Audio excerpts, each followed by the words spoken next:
You, ladies and gentlemen, interfered with the United States of America 2020 presidential election, knowingly and willingly. That's the bad news. It's going to get worse because this is the investigation part. Later comes the arrest part.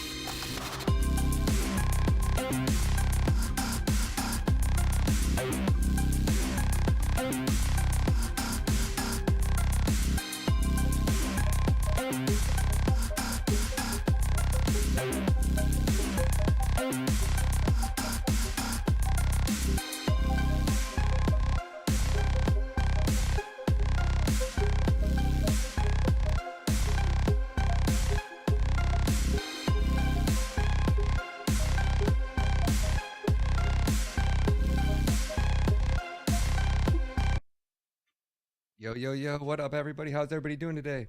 So we got a little bit of time. I'm just going to hang out with you guys and kick it till Trump's speech starts. I don't know. It was supposed to start at 1:30, so I assume he's down there. I saw Donald Trump Jr. posting videos about getting on Trump Force One, so we can just hang out together and wait for the party to start. Should have some music going on in the background.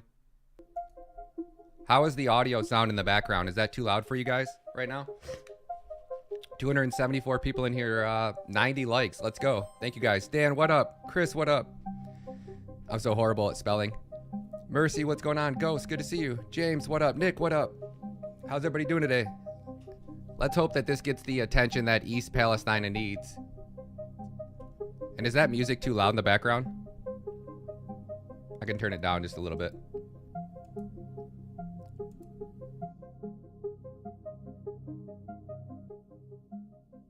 Yeah, that sounds a lot better. Good. Howdy, Jarvis. What's going on? So maybe we can just catch some other news clips real quick and hang out while we wait for this to start. I'll throw this up on the other screen. If anybody sees this start on any other news platform, please let me know. We can jump in here and take a look at some other stuff.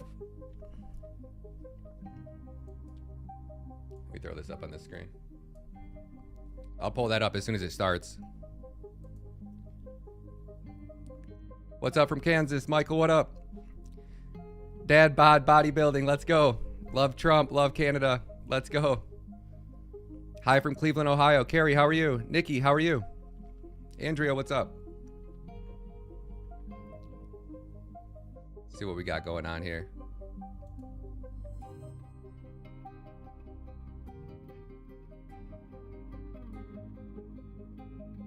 Oh yeah, Pete Buttigieg got called out yesterday. Pretty funny. Let's what do you guys want to watch? I'm down for watch whatever, but I really hope this is going to start on time, but it doesn't sound like it's going to.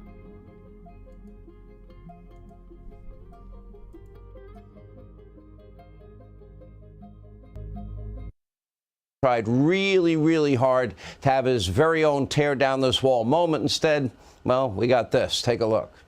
The questions we faced were as simple as they were profound. Would we respond, or would we look the other way? Would we be strong, or would we be weak? Would we, all of our allies, would be united or divided? All right, following that speech during his trip to Poland, Biden claimed that he grew up around Polish immigrants. Now, just to keep track, Biden had already claimed that he was raised in the Puerto Rican community. He graduated from an historically all-black college, that he's Greek Orthodox, that he went to temple more than most Jewish people, and he once even drove a big rig. But I digress. Here is Joe Biden's latest claim to fame. Take a look.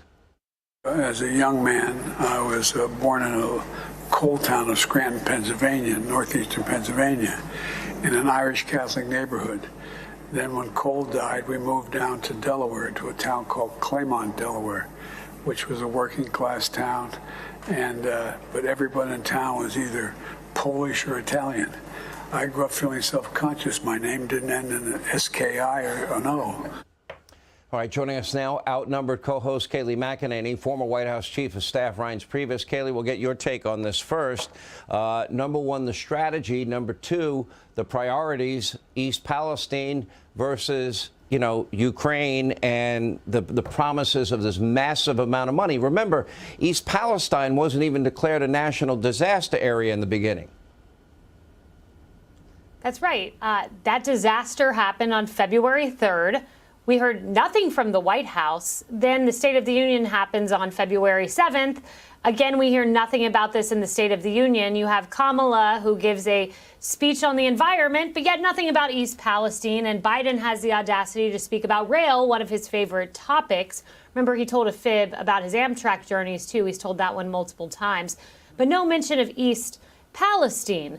You haven't had Pete Buttigieg go to the area yet. He was confronted on the street by a Daily Caller Foundation reporter this evening, and he had the audacity to say, "This is my personal time." The people of East Palestine right now, their personal time involves worrying if they have cancer. Some of them, or perhaps getting cancer in the future, some of them getting their own personal testing because they do not trust the testing of the federal government, of the EPA, and rightfully so. It is insane that the current president will not go there, but very good upon the former president, my former boss, President Trump, who's going there tomorrow to bring a spotlight to this town of forgotten men and women. You know, we have dead fish, we have dead animals, and rightly so, Reince Priebus, we have people worrying about the air they're breathing, the water that they will be drinking, the long-term impact of all of this. I can't blame them. And then they see Joe Biden over in Ukraine offering, you know, a massive amount of money, far more than Europe is ever willing to pay in terms of, you know, this is a conflict in their backyard, not our backyard. They're going to pay their fair share. Why are we taking on Ukraine's responsibility here? Anybody want to take the answer to that? Anybody? Why are we in this position? Because of the fake ass news, just like you, Sean Hannity. We're in this position because none of you are willing to stick up and say that we want to end this war right now outside of Tucker. You got people like Brian Kilmeade over here trying to promote the war and encourage more war instead of all of us coming together and saying, no, we're done. We're done supporting NATO. We're getting out of NATO. We're getting out of the Green New Deal. If we can't afford to support our own American citizens and take care of the people in Ohio, we shouldn't be sending a penny over to Ukraine, period. It's disgusting. You're the problem, Hannity. Part of it. In fact, and they're not even going to let Ukraine win the war. Well, I mean, I do believe we can't. We got to do what we can not to let Putin win this war. But to your point, Sean, the president and his people are making an intentional decision, and it's a curious one. I don't understand it. It doesn't make any sense.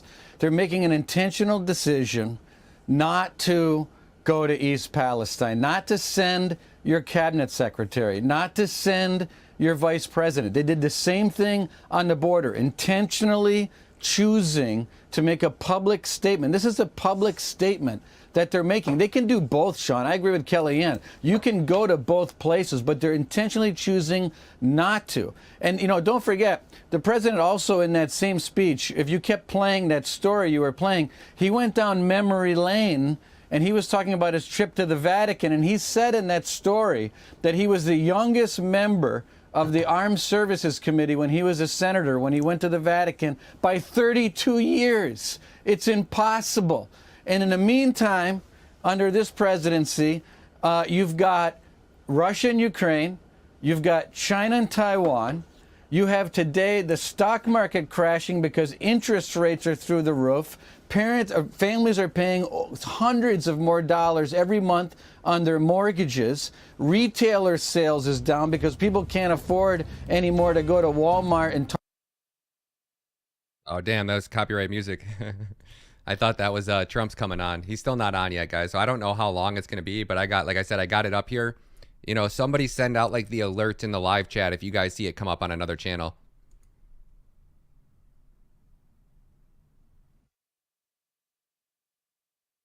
Parents nationwide are still dealing with the lasting impact of school closures and pandemic lockdowns. A Democrat is sounding the alarm in Chicago, where a new report reveals dozens of city schools have zero proficiency in either reading or math. Martha McCallum anchors the story, and we did a report 2 weeks ago about Baltimore, and there was not a single kid in 8th grade that was proficient in math in the Baltimore city schools. So, if this were a country, you would call it a failed state. Yep. Right? Public education in the United States, in many areas, is a failed state. So where is the crisis response? Where is the response that's necessary when you have a failed system? I spoke yesterday to Governor Huckabee Sanders in Arkansas. She rolled out a plan yesterday for education reform. But I really don't understand where the alarm is. Where's the crisis response to what's going on in America's schools? It is so sad and pathetic. When you have 55 schools that have no proficiency in reading or math, what is the point? You are failing in your mission. I mean, it's a failure. It's a collective failure. It's a collective it's the state, failure. It's the county. It's the local 100%. superintendent. Yeah, the school should be a #1 issue for every parent. Here's another one. Here's Erin Brockovich, and she's normally on like CNN. So you can tell that even like the Democrats are starting to look at this situation and go, whoa, whoa, whoa, something's not right here. Of the Brockovich Report newsletter. Erin, good morning to you. Nice to see you again. It has been a minute or two, but welcome back to our program. I saw you in another show. You said if you feel it, it's you, it's real. Don't be talked out of it, more or less as a paraphrase of what you had to say.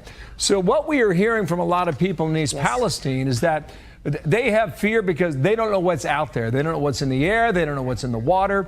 Reports of headaches 24 hours a day. How do you read this based on the experience you've had on this for decades now?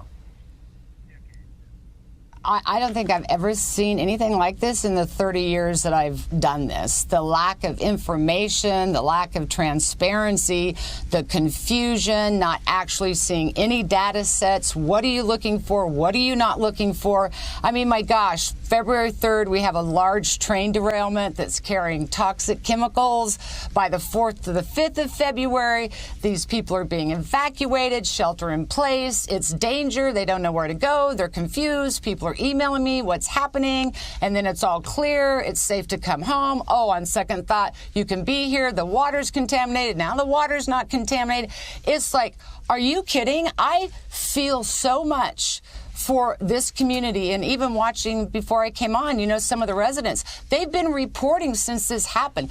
Their lips are turning blue, their tongues are tingling, their sore throats, projectile vomiting, their cats are dead, the birds are dead, the fish are dead. What is happening out there? I have never seen anything like this in my entire career, where there's no information, almost a shutdown, and it is frustrating, it's wrong, and I really am concerned about that community and the answers they're not getting. And if we don't give it to them, they're never going to be able to protect their health and welfare. So there is some information that's going out there in Ohio that states EPA said the latest tests show 5 wells that supply the village's drinking water are free from contaminants. So that's what they're being told. And the governor said yesterday, if it makes you more comfortable, drink water from a bottle. How do you read both of those then?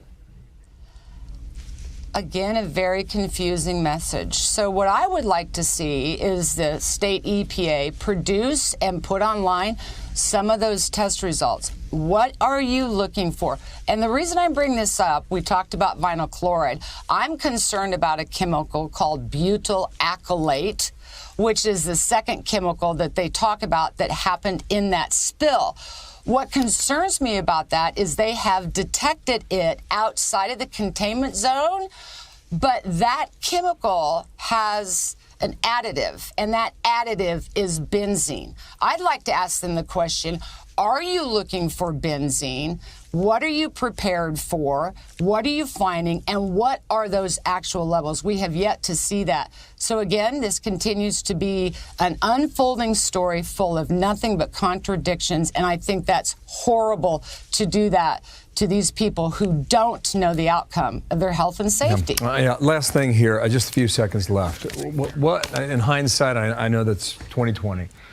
What would you have done? What should officials have done? Once they cleared them out, do you keep them out for a sustained period of time? Would that have been the appropriate answer? I think But unfortunately, with a spill like this, and when you have an evacuation, it is incumbent upon them before they ever let the community back to be absolutely certain it's safe, to clear all the land, look at the soil, look at the water, look at the air. We still have fallout from the fire, and that wasn't done.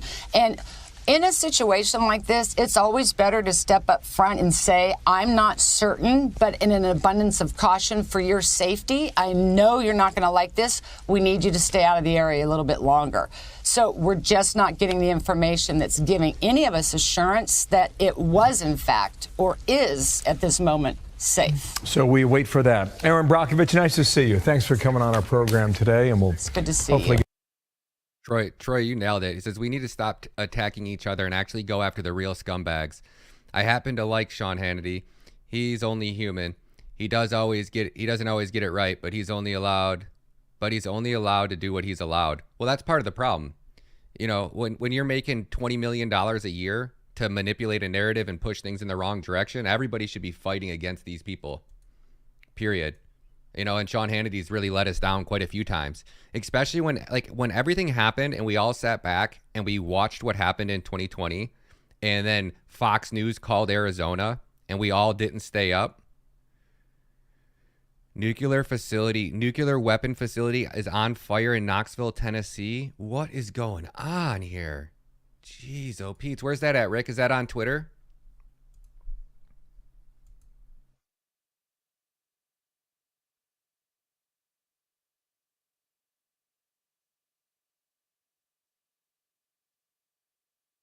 It's going to be at the top of my feed. I know it. Here's the deal. Tori, you the man, buddy. You the man. Thank you so much. He goes, here's the deal. Come on, man. Come on, man. Tori, thank you guys. Thank you guys all for showing up and hitting that like button. I wish this Trump speech would start soon. Okay, Trump's arriving. Here he is. Trump's in Ohio, guys. So it can't be that long before he starts to speak.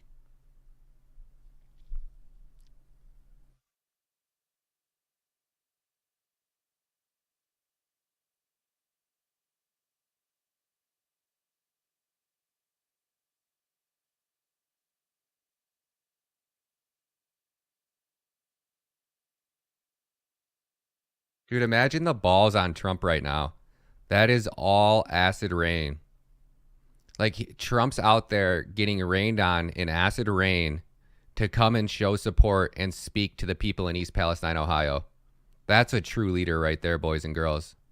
No doubt. I mean, this is our president. We need to get this man back in power. I wish there was more we could do to help him. Wow.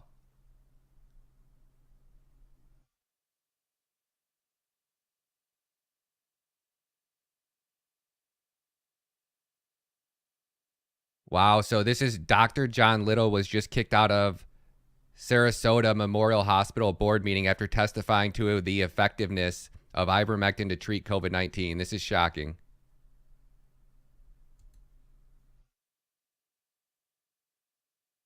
Wow, this is how it's done here. What were the outcomes that we had? And we used an independent third party who basically said we had 24% better outcomes than our peer group. I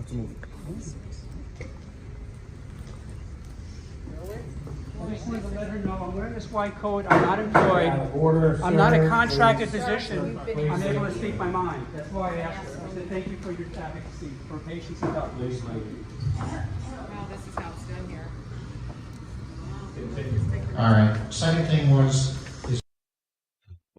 Yeah, there's Pete last night. Jenny Terra at the Daily Caller News Foundation.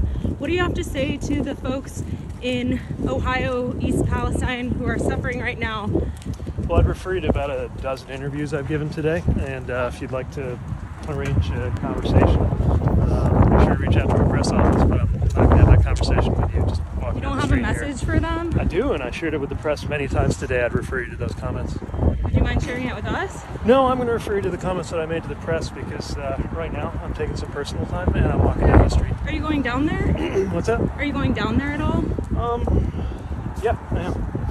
When are you going? I'll share that when I'm ready. Okay, Not talking on the thank you. street. Can I get a photo of you? Yeah. Secretary, what do you have to say? Hi, how are you? Good. Jenny Terra with the Daily Caller News Foundation. What do you have to say to the folks in Ohio, East Palestine, who are suffering right now? Well, I'd refer you to about a dozen interviews I've given today, and if you'd like to arrange a conversation, be sure to reach out to our press office, but I'm not going to have that conversation with you. Just walking You down don't the have a street message here. for them? I do, and I shared it with the press many times today. I'd refer you to those comments. Would you mind sharing it with us? No, I'm going to refer you to the comments that I made to the press because right now I'm taking some personal time and I'm walking down the street. Are you going down there?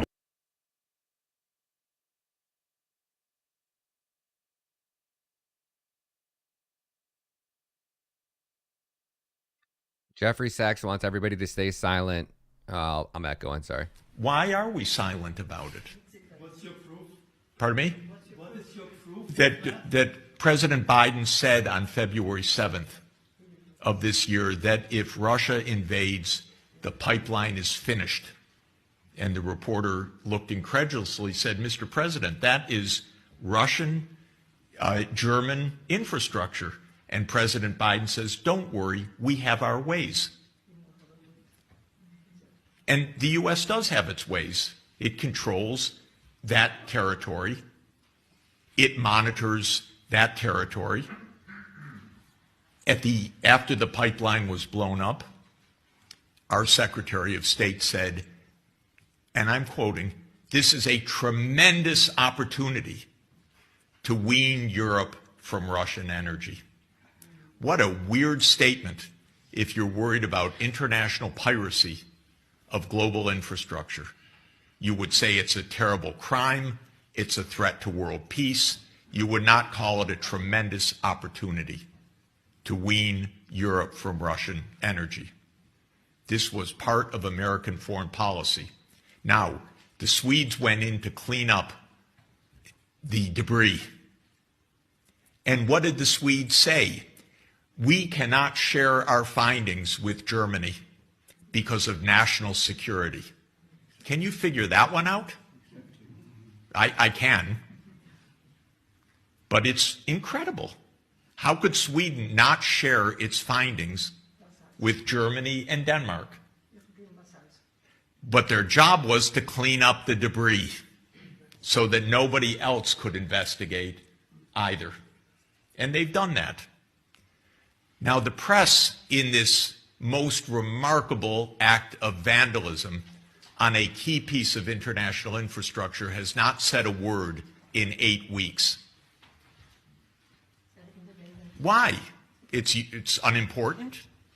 Not one reporter is curious? When I spoke to a leading reporter of one of our leading papers, a paper that says every day that Russia did it, most likely, and I said to this leading reporter, whom I've known for 40 years, I think the U.S. did it. He said, of course the U.S. did it. I said, well, why doesn't your paper say so? And he said, well, you know, the editors, we don't really have the proof, but yeah, of course, who else would have done it? That's what he said. And then I showed him, but your paper said today that senior U.S. officials point to Russia as the likely agent of this destruction. Yeah, Jeff, you know, it's hard, it's complicated.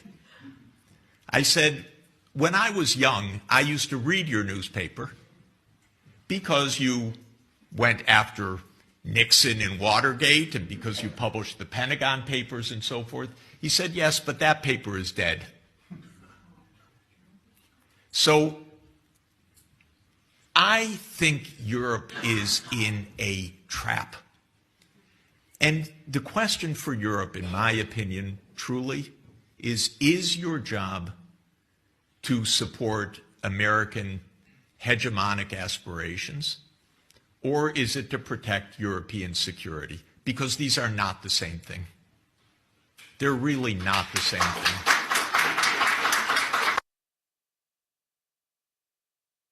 Listen to John over here. You guys hear John?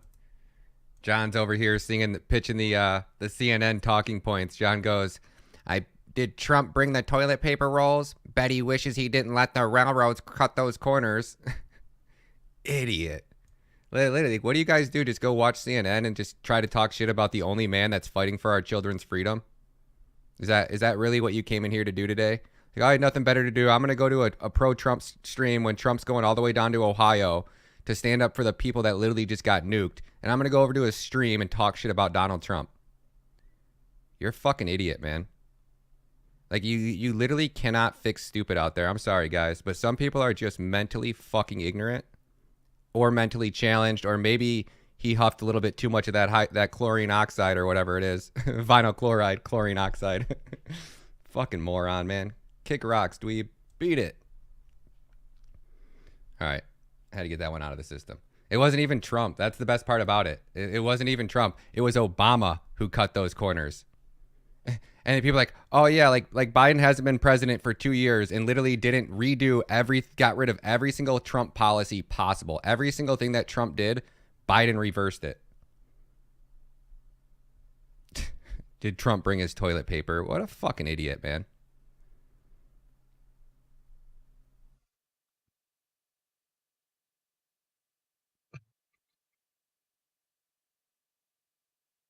That's your fearless leader right there, guys.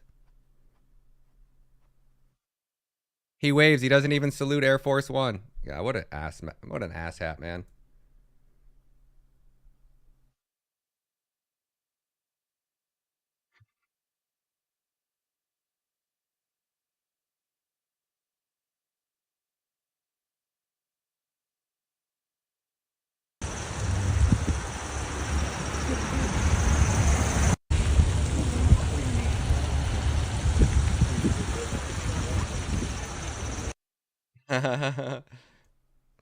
Tori says $2 supply for rocks to kick. Thanks, Tori. Appreciate you, man.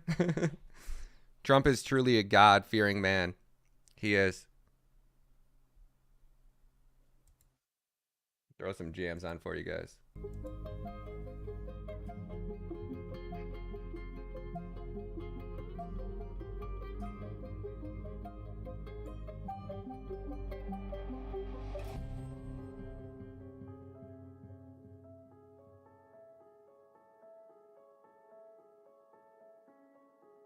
So it says currently former, man, I'm sorry guys, I can't, oh yeah, it says currently former President Donald Trump has just boarded on his plane and is on his way to East Palestine. He's excited to contribute a great amount. He's excited to contribute a great amount of cleaning materials and 13 pallets of water to the region during his visit. He will be talking to the local people. Oh, wow. Here they are passing out all the water that Trump brought. Look at that, man. That's our fucking president, guys. Absolutely. Man, look at that. Doesn't that make you smile? Did you guys see what Benny Johnson did? Benny Johnson took $20,000 down there for these guys. And he gave each family $1,000. Yeah, we should. Corinne says we should listen to that Putin speech. I got a great video. Yo, Andrea says, I second Tory. Rock kicking donations. Fuck Joe Biden. Commie dictator. Let's go. Thank you, Andrea. Thank you so much. Thank you all for showing up and hitting that like button. This is what a president does. And this is why they fear Trump so much, because he generates hope. And he gives the people hope, and he unites us. And that's what our government's the most afraid of. They're really terrified of us all coming together. And what they are doing their tricks of how they divide us, we're onto it. The only thing that we're having trouble with right now is how they are trying to corrupt the legal system and how they're trying to corrupt the schools. So if we can fix our schools and we can get our legal system fixed and we can get these corrupt politicians and these corrupt judges out of power, we're gonna save this country, and it's gonna save the world. Thank you, Tori. Thank you, Andrea. I appreciate that big time. Big time. Thank you guys so much. Putin's speech, I'll play it right here. I don't know what language it's going to be in, but it was really freaking good. And basically what Putin's basically saying is like, listen, he's like, we're not you know, he's like, what the West is trying to do is like, look at, they're trying to poison their children. They're trying to destroy families. They're trying to promote transgenderism. They're trying to destroy the Catholic Church. And he's like, that's not what we're going to do in Russia. This is a really good speech. So they're waging increasingly aggressive information attacks. First of all, targeting the young generations, lying on every step, distorting historical truth, attacking our culture, the Russian Orthodox Church, and other traditional religious institutions in our country. Now look at what they're doing with their own peoples. They're destroying the institution of family, their cultural and historical identity, and various perversions with regard to children up to pedophilia are accepted as the new norm, and priests are forced to recognize and officiate same-sex weddings. People can live however they want, and we in Russia have never intruded into people's private life, and we're not going to do that. But what we want to say is maybe they should take a look in the scripture. Shit, sorry guys. Oh man, now I gotta find out where the, oh, alright, sorry guys, I had that on there and I was trying to get rid of that thing at the top there. Oh, that was such a good speech and I'm never gonna find that same one again. Damn it. My bad, guys, my bad. Alright, in the meantime, have you heard this one yet? This one's pretty bad. I got to swear personally want to hear from the former president. I wanted to hear from the former president, but honestly, I kind of wanted to subpoena the former president because I got to swear everybody in. And so I thought it'd be really cool to get 60 seconds with President Trump of me looking at him and being like, do you solemnly swear? And me getting to swear him in. I kind of just thought that would be an awesome moment. Personally want to hear from the former president. I wanted to hear from the former president, but honestly, I kind of wanted to subpoena the former president because I got to swear everybody in. And so I thought it'd be really cool to get 60 seconds with President Trump of me looking at him and being like, do you solemnly swear? And me getting to swear him in. I kind of just thought that would be an awesome moment. Personally. You can't make this shit up, guys. I'm sorry. It's pretty bad.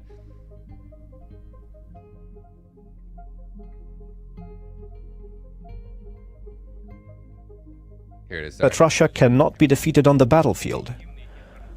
So they're waging increasingly aggressive information attacks.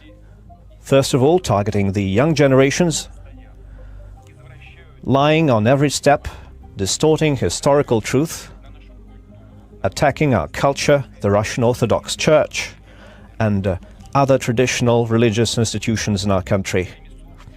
Now look at what they're doing with their own peoples. They're destroying the institution of family, their cultural and historical identity, and various perversions with regard to children up to pedophilia are accepted as the new norm, and priests are forced to recognize and officiate same-sex weddings. People can live however they want, and we in Russia have never intruded into people's private life. And we're not going to do that. But what we want to say is maybe they should take a look in the scripture, into the holy book of any great religion. It says that the family is a union between woman and man. And these holy texts are now being increasingly doubted in the West. The Anglican Church is now considering the idea of a gender-neutral God. What can we say? God forgive them. They don't know what they're doing. It cannot ignore. Pretty spot on, isn't it? Pretty crazy that that Vladimir Putin is over here talking about everything that he's doing to fight for his country and why he's fighting. Like, you can't tell me that every single citizen in Russia, and they have millions, way more than we have, right? And way more than Ukraine. So you can't tell me that every one of their citizens would not be willing to fight. Think about if it was reversed. Think about if Mexico was doing exactly what the United States is doing with all their transgenderism and what they're trying to do to the schools and indoctrinating our children. Think if Mexico was doing that and they were trying to invade and they kept moving nukes and everything closer to the United States, and then the United States were to be in Putin's place. Yo, celebrate the super chat from Michael Keller. What's up, buddy? Says drain the swamp. Thank you, Mike. Big shout out to Mike. Thank you, Tori, Mike, Rick, all you guys that donate in the super chats. I appreciate that more than you guys could ever imagine. You have no idea how much that helps me out. Brian, thank you. So Trump 2024 to 2028, DeSantis 2028 to 36. Brian, you got to learn a little bit more about DeSantis. If I told you this stuff, if I could say the stuff that I knew about DeSantis on this live stream and it wouldn't get my stream shut down, he's a warmongering rhino who was actually torturing prisoners at Guantanamo Bay when he was sent in to be the JAG officer. So he was supposed to be their attorney, and he was supposed to go there because they were like human rights violations of the way that they were torturing these people. And he went there and was supposed to, like, you know, talk to the prisoners and say like, hey, okay, what are they doing? What are they not doing? And the prisoners thought that they were telling DeSantis this to stop certain things and like the way that they were getting tortured. And DeSantis went and fed that information back to the guards so that they could do exactly what the prisoners hated the most, to torture them more. And he was sitting there smiling and laughing at it. Now he's here trying to undermine the Trump campaign. Yeah, DeSantis is a huge rhino, and that's why Trump's calling him out. Trump, you're going to hear it's going to be a complete war between him and Trump. And they're in the Republican Party now, and the RNC is trying to get whatever candidate is running to concede if they lose and show their support to the other candidates. So basically, like, they want to rig it so that when they cheat and put DeSantis ahead of Trump, that's literally what they're trying to do. They're trying to rig it so that DeSantis beats Trump in the primaries. And it's gonna bring this country to its knees, because none of us are gonna believe that nonsense. There is just no way that DeSantis even stands a fraction of a chance against Trump, and he's gonna destroy his career right now trying to fight against it. DeSantis is a snake. He's a really bad dude. I mean, there's tons of stuff. I got a bunch of stuff over on Rumble if you actually want to hear the whole story and see exactly what he's doing.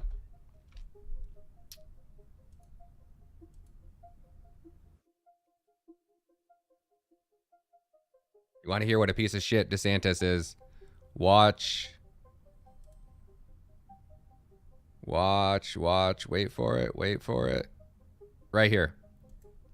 It's a little tough to sit through. I was kind of pissed off when I recorded the video, so I was a little heated, but you'll get through it. It's only 10 minutes. It'll teach you everything you need to know about DeSantis and why he's a rhino, warmongering, snake rat bastard, in my opinion. I think it's going to be Trump Flynn, in my personal opinion. I can't think of anybody else better than General Flynn, and I hear that that's really what everybody's pushing for. One of these big events that I got invited to come film at, gosh, which one was it? Yeah, and if you guys are going to CPAC, I'll be at CPAC filming next weekend. And then I'll be at both of the...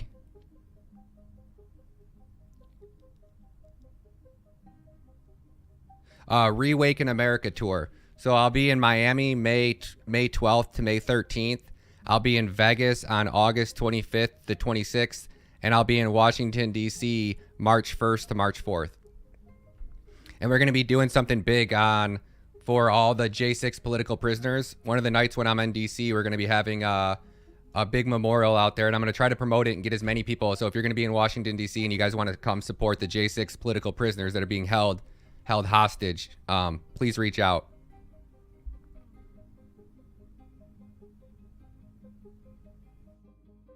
Yeah, now you see the Pope is even promoting LGBTQ. Like, that's so sick, man. And then this is how you know you don't want anything to do with DeSantis. Listen to this. The melting of the Greenland ice sheet affects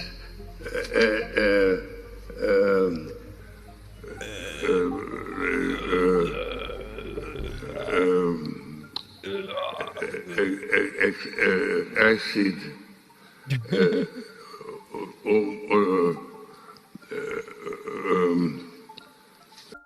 You will own nothing and eat the bugs. That was the same speech where he endorsed Ron DeSantis. So you know you don't want DeSantis in office when he's getting endorsed by George Soros. I mean, you couldn't make it any worse. It was the nail in the coffin, in my opinion. Man, I wish there was something good to throw on so we could just sit here and hang out and watch some news and chat, but Rick just said that there's a nuclear power plant on fire or a nuclear weapons facility on fire in Texas.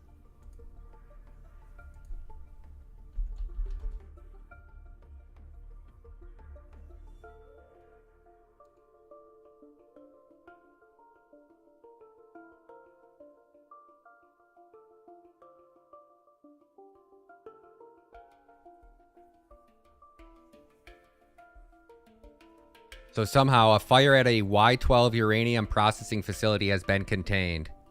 A fire at a Y-12 National Security Complex uranium processing facility in Oak Ridge has been contained, officials from the National Nuclear Security Administration said. I mean, I wouldn't trust the word these people say anyways. So at the 9:14 a.m. fire at the Y-12 complex started in a uranium processing site in building 9212. Y-12 contamination manager Taz Painter said in an email to Knox News. Several hundred employees from the building 9212 and others were evacuated. At 12:30 p.m. update from Y-12 stated that all evacuated personnel were accounted for and no injuries or contaminations were found. Air monitors did not go off, which means that there was no release of radioactive material, officials said. Officials said at noon they did not know what caused the fire. Of course they don't. Like, how do these people know anything?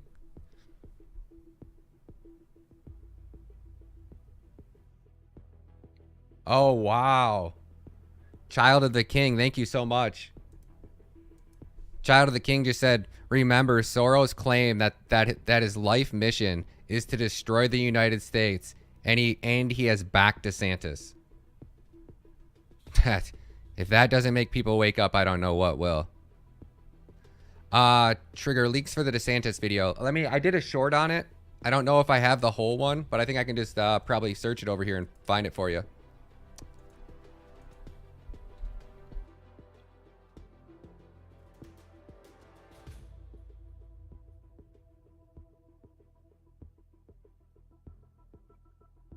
So this is they're calling it the kiss of death. Florida Governor Ron DeSantis endorsed by George Soros. I'm sure I'll find the video here in a second for you. Yeah, here it is. We can watch it together.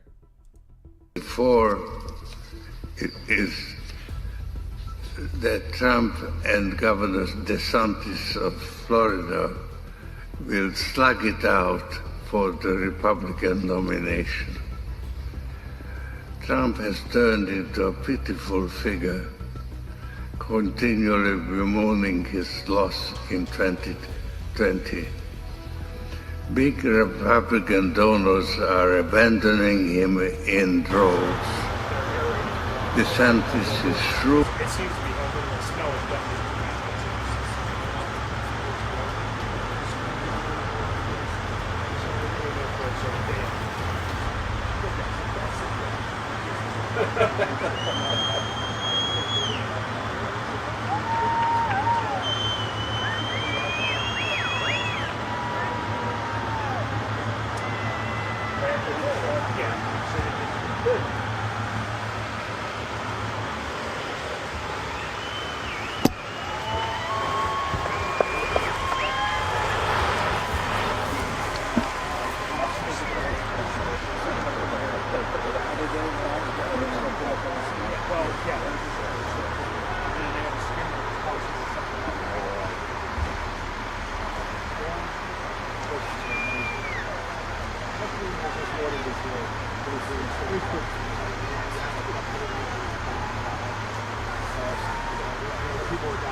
Hello, everybody. Hi, everybody. How was your ride? Okay? Nice ride, right? It could be much ride. It's a nice ride. That's good. Thank you.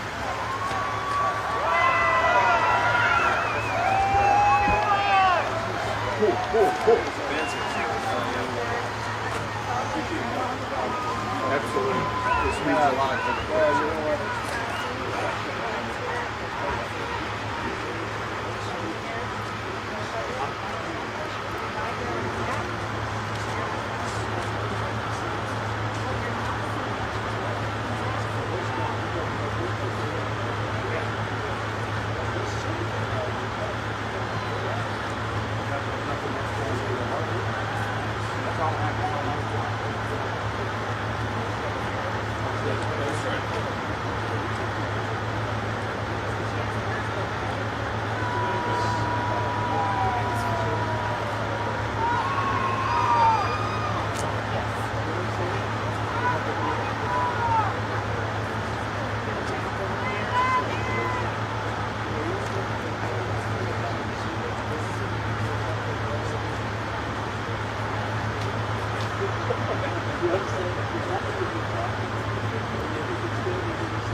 Like this. Come on in close.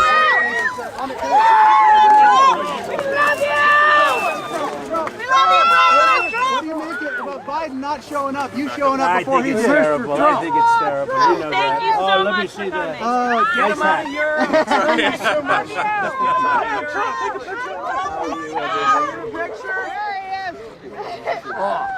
There's Donald Trump the real president. Will you sign it? President Trump. There's Donald Trump at. Will you sign it? Oh, that's a nice one. If you were in office right now, what would you have done to help the people of East Palestine? Tina would have been here a long time ago. Why do you think they waited, Mr. Trump? Do you think it had to do with the fact that... They waited for me. When I came, everybody came. Thank you, sir. When I came, everybody decided to come, right? You know that. Nice to see you.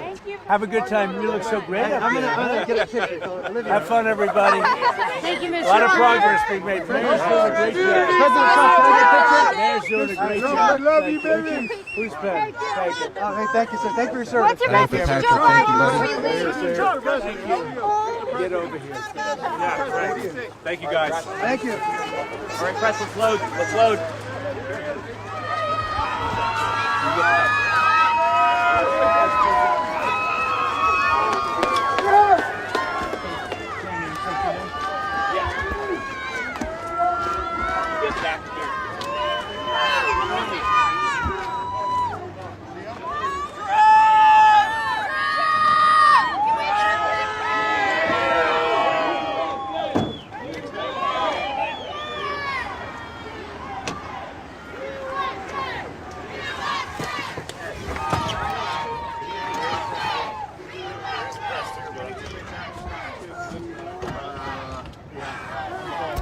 I thought Margo was going to too. Danny, is he going in too?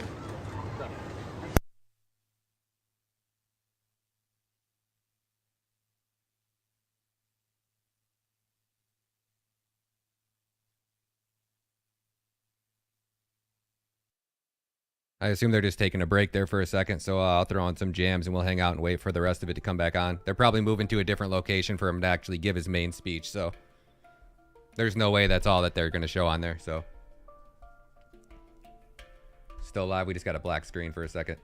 Wow, we have over 2,400 people in here. We just broke every record for all my streams.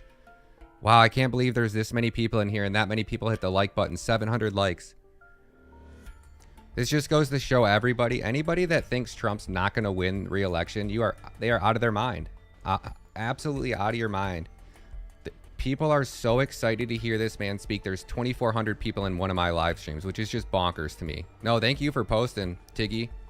Morris, Corbin, Tiggy, Jeff, Life Lessons, Jack in the Box, Leany. Am I saying that right? Leany? Liney? Rose, what up? Mr. K, good to see you. Fortnite Knob, Nikki, Child of the King, Martin. Well, I can't even keep up with all the comments. Look at them. That's so crazy. We love this man. And I think every single person watching this stream is just begging. That stuff gives you chills. Doesn't it? Just hearing him speak, you're like, it's like a breath of fresh air. It's hope. It's what we all need to be fighting for this man. And I think we all are. I think every single one of us would go to war and take a bullet. I would take a bullet for Trump. I wouldn't think twice about it, because I know that he can do more for the future of my son than I could ever do. And the future of our children depends on this man getting back in office and draining the swamp and eradicating these warmongers from office. MAGA, Ultra MAGA. I love you guys. This is so awesome. It's so good to see everybody coming together and Trump bringing this country together. After rolling back Obama's regulations, Obama was the worst president besides Biden. No doubt about it. He brings peace to the world. He wants everybody to win. He puts America first and puts the American patriots first. Let me see if there's anything on Fox Business if Business Channel has a different angle on this. 1 second.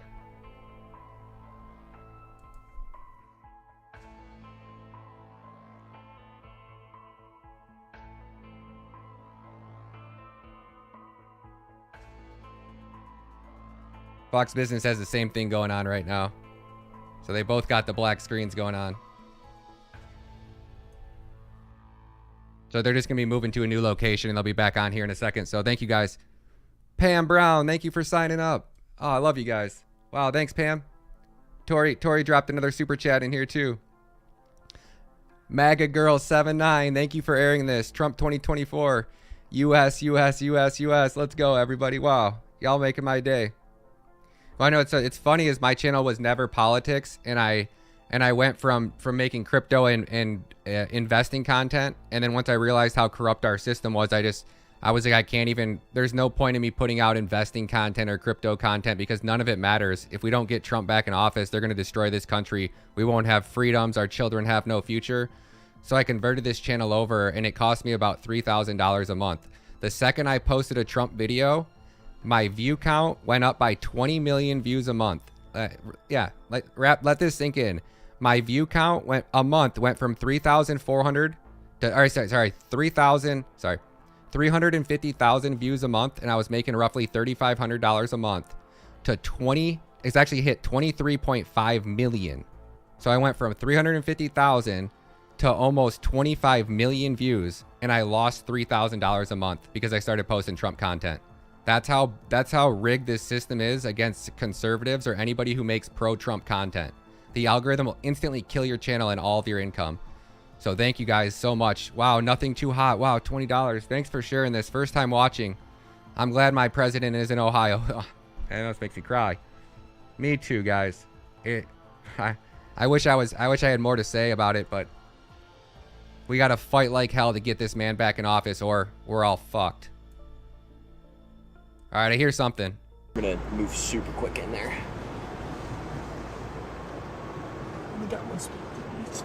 I love it. I'm gonna move super quick in there. Let's go, Brandon.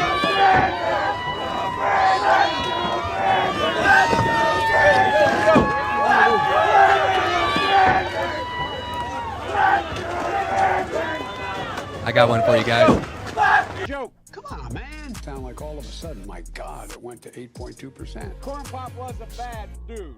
America is a nation that can be defined in a single word: I was going to put him in, excuse me. Not a joke. A joke. Not a joke. Watch your step up here, guys.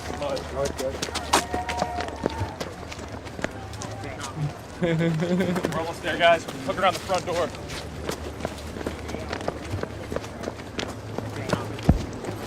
We're almost there, guys. Hook around the front door. I got the door.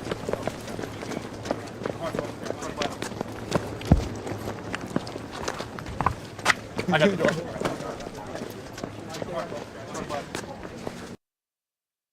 Andrew goes, I can't stress this enough. I cannot stress this enough. Fuck Joe Biden. Let's go. I'm with you on that one. Okay.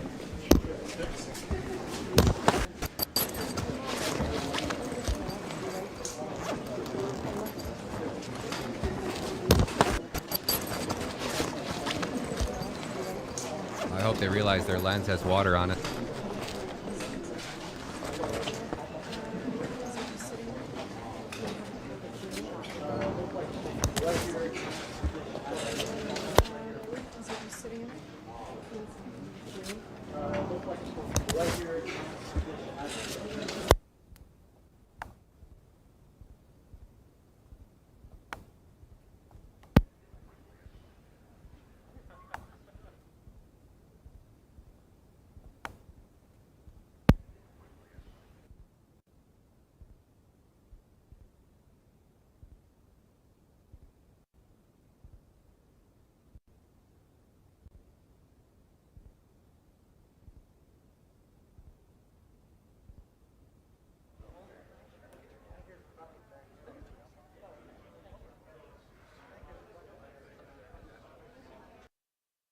So just to give you guys an idea, I mean, you search Trump Ohio right now, and you can't tell me that Trump live in Ohio shouldn't be the first thing on there?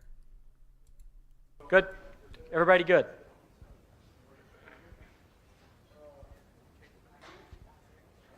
Smash those likes, Mr. K. Let's go.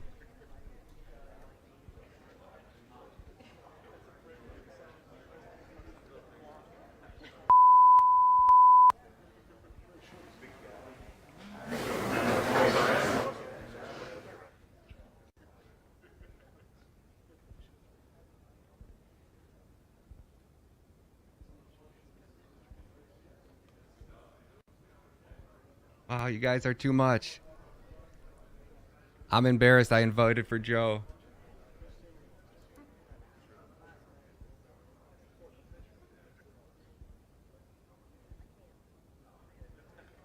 I'm embarrassed I voted for Joe Biden. We need Trump. I know a lot of people feel that way. We broke the algorithm. People want this content. Let's go. Like, how is my video with 2,500 people not at the top of this list?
Yeah, we need. The Rise says everybody needs to vote for Trump, and DeSantis will split the party vote. Yeah, we ain't voting for DeSantis. We're not following for that trash. We know that he's a rhino like no other. Child of the King says Trump won in 2020. Trump won in 2020. I'm super statin to stick it to YouTube. Let's go. I'll throw this on and throw some music in the background until Trump starts speaking. I know it echoes when I'm on the other one, so thank you guys for all the super chats. I appreciate it big time. Child of the King says Trump won in 2020. I'm super chatting to stick it to YouTube. Let's go, guys. Let's go. Sarai says everybody needs to vote Trump, and DeSantis will split the party vote. We're not falling for that. Everybody in Florida needs to write to their congressmen and women and let them know that they don't want the law to change, because DeSantis is trying to change the law in Florida so he can actually run, and he doesn't have to resign. So it's like the resign to run laws, and that's what DeSantis is trying to get them to do right now. Yeah, Buttigieg. Where's Pete at? Where's Pete Buttigieg at? We got not a president. We got a president in office that they tried to pretty much destroy with everything they had. The FDA, yo, Dan Down Under just gift 10 memberships. Oh my gosh. Welcome to the family, everybody. Give a big shout out to Dan Down Under. Those are $5 memberships a piece. He just gifted $50 for you guys. Satoshi Nakamoto, welcome. Tinas, what up? Zach, what up? Wow, thank you guys so much. We'll do a $100 Bitcoin giveaway for you guys at the end of this too. DGen, what up? Thank you guys so much. We're doomed by traitors in office, installed by fraud elections. We look the other way. Why? Shame on our nation. We're done. Trump is the greatest president in history. Thank you, Max. I agree. I agree. The White House is no place for Joe. You got that right, guys. Sorry, I'm trying to make it so you guys can see that he's not talking yet, but and still see the chat. There we go. Now you guys can see the podium. There we go. That'll work. This is incredible. Wow, I can't believe there's 2,600 of you guys in here. We got over 1,000 likes. Brandy, Ramos, thank you so much. Love Trump 2024. Let's go. It's so amazing seeing our country come together. They thought that they were going to divide us with what they did. All it did is just make our country realize how much we want Trump in office. Yeah, Madame says nuclear facility in Oak Ridge in Tennessee is on fire. They just announced that it's under control as of now. But, you know, that's our government telling us that it's under control. So it's probably 2 seconds away from detonating, knowing our government. Trump, baby. Evil Roy, good to see you, man. Evil Roy's in Ohio. And God bless everybody in Ohio, man. I wish there was more I could do to help you out. If anybody watching this is in Ohio and you or your friends or family members want to come on, please let me know. I'd love to bring you on the show for an interview to tell your story. So if I can help anybody in Ohio in any way, my Twitter is Ryan Matamedia. It's right there down at the bottom of the screen. Coupons out of them. Once those are out, they're sending them out for testing. They're getting samples. And the last bit of the product was pulled out of the cars, to my knowledge. They're going to start cutting these up and getting rid of them. Good. Yeah. Good job. Thank you, sir. Very good job. Thank you, everybody. Let's go hear a couple of wise words from some very good people. Come on. All right. Let's go. Going this way, that way? Chief. Any way you want to go. Justin, yeah, all right. We're going to go back this way, sir. Thanks.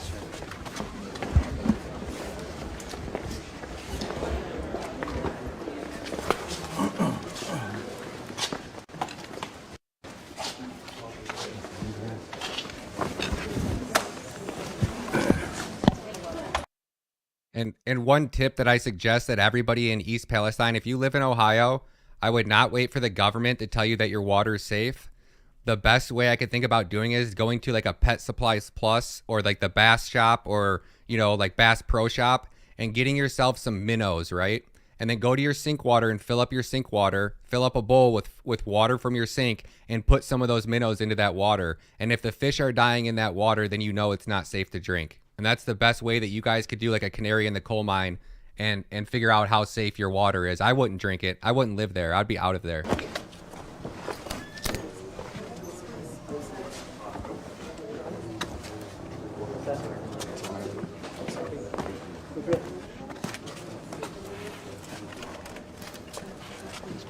Oh my gosh, we got 2,700 people in here.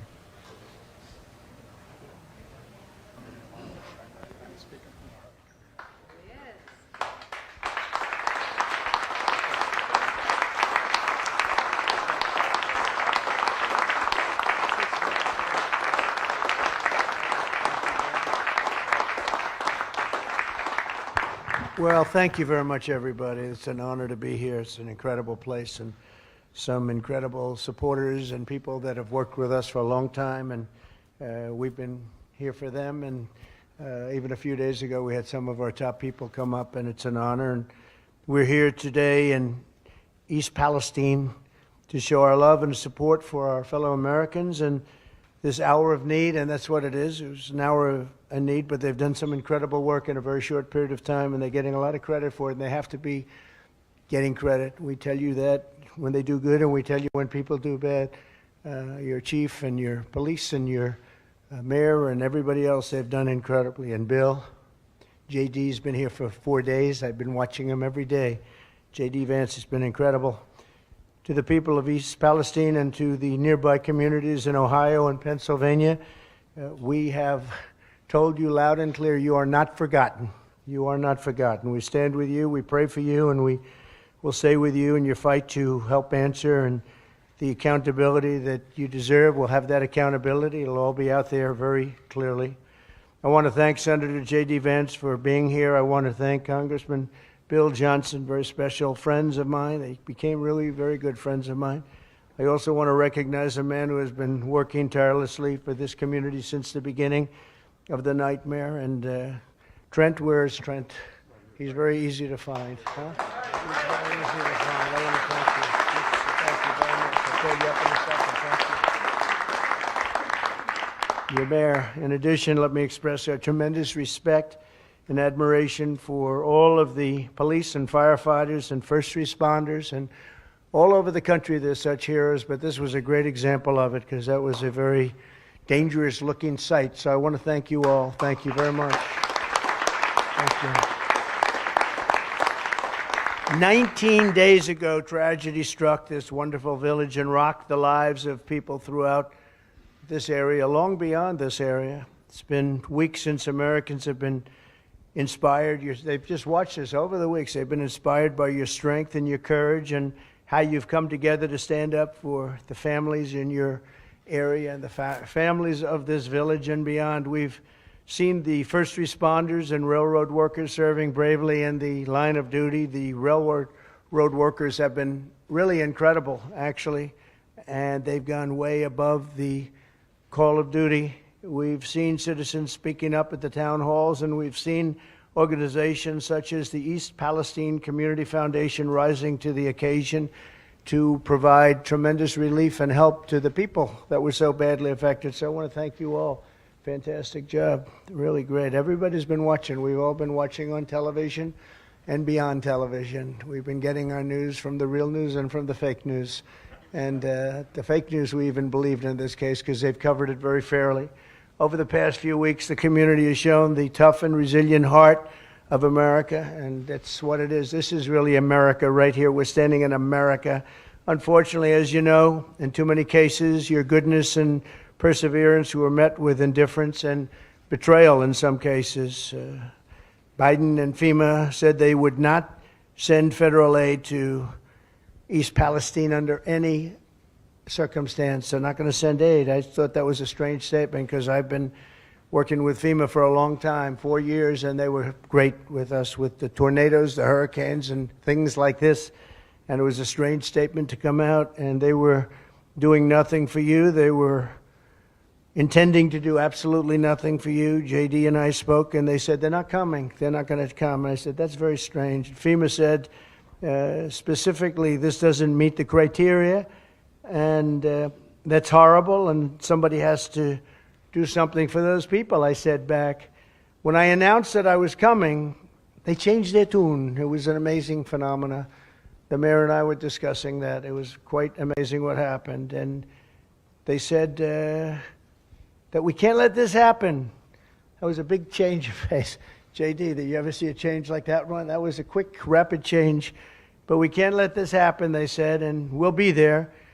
And we opened up the dam, and we got them to move, and they all came in, and they're now pouring you in with help. And I will tell you, I had a great relationship with FEMA. I found FEMA to be incredible, amazing in every way.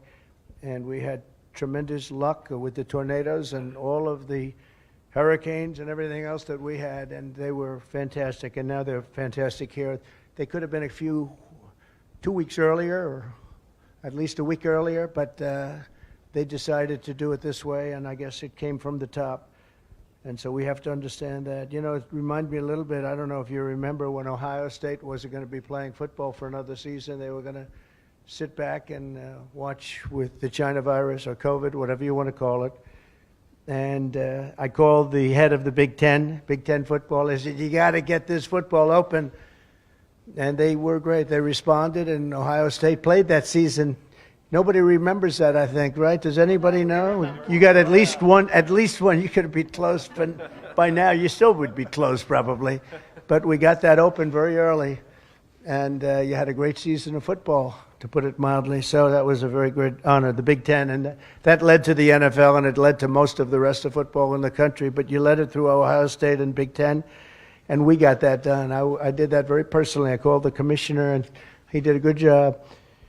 What this community needs now are not excuses and all of the other things you've been hearing, but answers and results, and that's what I think you're going to say. Norfolk Southern needs to fulfill its responsibilities and obligations, and I see that they're starting to come here now too, because they also were saying they're not coming. But it means that the affected communities beyond the borders of East Palestine are going to be taken care of, and they've said so, and they've said it loud and clear, and I think they probably mean it. I sincerely hope that when your representatives and all of the politicians get here, including Biden, they get back from touring Ukraine, that he's got some money left over, because we're now at $117 billion, and as you probably know, Europe, when you add it all up, is at about $10 billion. That's a big difference, wouldn't you say? That's one of the things that gets me, because they're at it again. They're very good negotiators, those people in Europe. You know, when you add it all up, it's about the same size as the United States, the economy of the different European countries, and they're at a very small number compared to us. So you'll start working on that, I guess, when you get back. I think JD will have that well under. He's listened. He heard that number, but it's a massive difference. It's a very small fraction of what we put up, and it affects them more than us, and they have to do what they have to do. But we're going to find time to come back if necessary. If they don't come back and give you the treatment that you need, we will be back. The Biden administration should ensure that every family has the option of moving and homes and everything else until this thing is straightened out. I do want to especially thank some of the incredible people that helped us, because we're bringing thousands of bottles of water, Trump water actually, most of it. Some of it we had to go to a much lesser quality water. You want to get those Trump bottles, I think, more than anybody else. But we're bringing a lot of water, thousands of bottles, and we have it in trucks, and we brought some on my plane today. But to that end, I'm pleased to announce that we've helped coordinate the delivery of the water and bottled water, as well as the tractor trailers full of it. We have big tractor trailers full of water. I think you're going to have plenty of water for a long time, maybe. And I want to thank those of you that helped. John Rourke, who's fantastic, Blue Line Moving. Is John here? Hello, John. Good job. Got a lot of trucks coming up with water, right? That's true. You're a fantastic guy. Friend of my son, Don, who's also here. Where's Don? Good job. Did you get him to do that? I think so, huh? He does it on his own. Yeah, he does.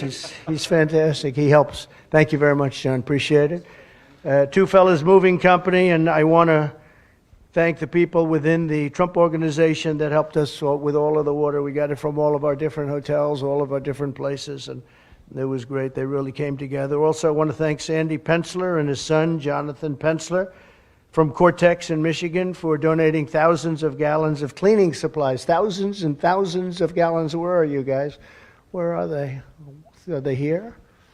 They're too busy putting it on the truck. But he gave Cortex, if anybody knows the company, it's a very good company, big company, and they're giving tremendous amounts of cleaning supplies, which is what you're going to need.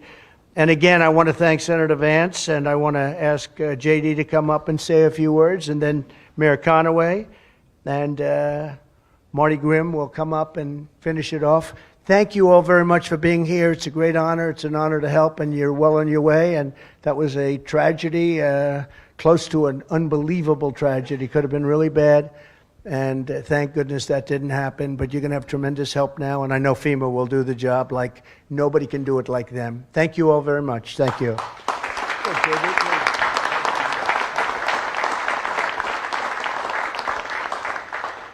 Well, first, President Trump, thanks so much for coming and shining a light on this community. I think the most important thing that we can take from this visit is that we can't forget about the people of East Palestine, because there will be a rebuilding effort. We need to finish the cleanup effort. That's the most important thing. But most of all, we need to make sure that over the next 6 months, over the next year, over the next 2 years, that we don't forget the people of East Palestine who have been affected by this tragedy. You coming up here ensures that we do exactly that. So thank you, sir. It's great to have you. Don, it's great to have you. I just want to say that, you know, I'm from Southern Ohio, and I've got to know this community very well over the last couple of weeks. It's such an honor to be here, and it's such an honor to get to know so many great people. The mayor, the fire chief have done such an incredible job. Senator Ruley, everybody has come together, Congressman Johnson, to make sure that East Palestine is at the top of everybody's priorities. So thank you for having me. Thank you for letting me play some small role in making sure this community survives and thrives. God bless you all. I love you.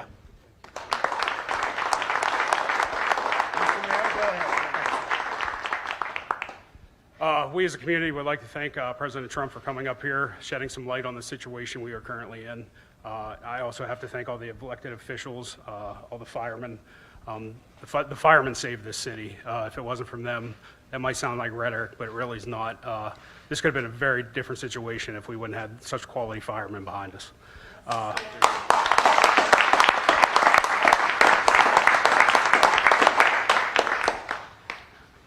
We're a small community. We don't want the media attention. We just, we want our community to go back to the way it was. That is our end goal. So, we appreciate you being here, but at some point we'd ask you to leave. But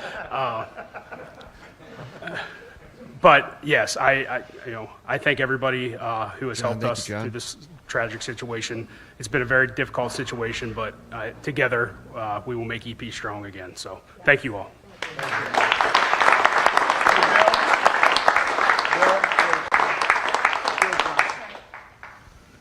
Thank you, well, John. thanks everybody for coming out. And as I've said from the outset here, this is the kind of tragedy that should never come on a rural community like this. It's extremely unfortunate, but I have stood and watched and participated as this community has come together.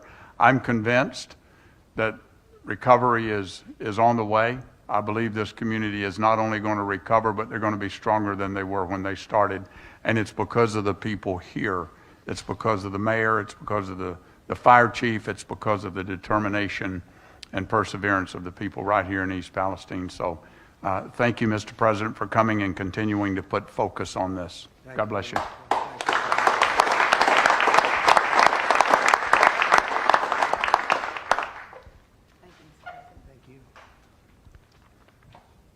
Thank you, President Trump, for coming to our village today and drawing attention to this disaster recovery. My name is Marty Grimm, and I serve as president of the East Palestine Community Foundation. I am here today to speak on how to best financially assist our community and surrounding area. Elaine Beck is the founder of the nonprofit Blessing Through Action and calls Ohio her home. She herself was raised here and raised her family in this great state. Elaine felt compelled to help her fellow Ohioans in their desperate time of need. Blessing Through Action has partnered with the East Palestine Community Foundation and local churches to bring financial assistance to this community. Blessings Through Action takes no profits or costs from these donations, so every dollar will go to help the residents of East Palestine and the affected neighboring communities. If this was not enough, Elaine took her love and compassion for her home state to another level and has offered a $100,000 matching donation for the next 24 hours.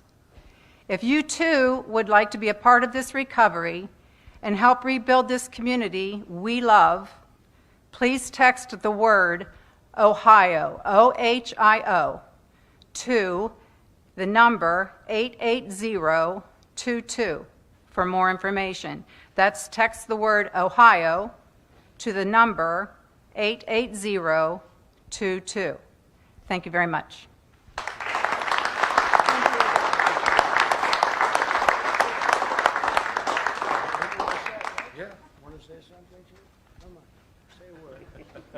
All right. Why not? First of all, President Trump, thank you, for bringing this attention, getting the necessary resources here we need. I can't thank not only my guys, my men and women who did such an amazing job, but also the neighboring departments that came in to help us, Pennsylvania, multiple counties in Ohio, one resource out of West Virginia. Together, we worked as a unified team to make this, to get this situation under control where we are, and I can't thank those first responders enough. Columbiana County EMA was a crucial resource to us. Peggy Clark and Brian Rutledge, absolutely phenomenal people. I can't thank them enough for their help throughout this. Thank you.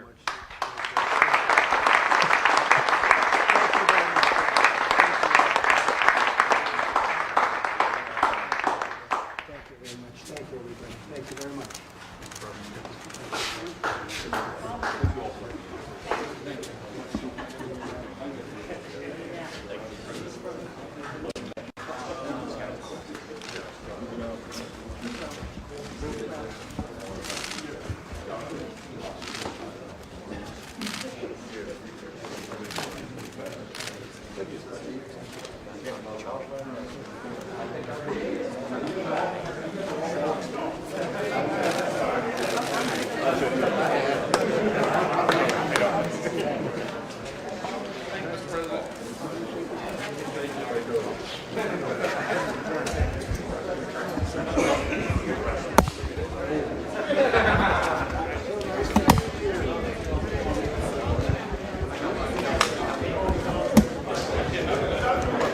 Pull. Pull this way. Pull.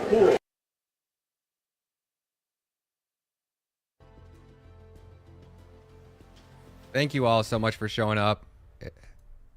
Wasn't it so amazing seeing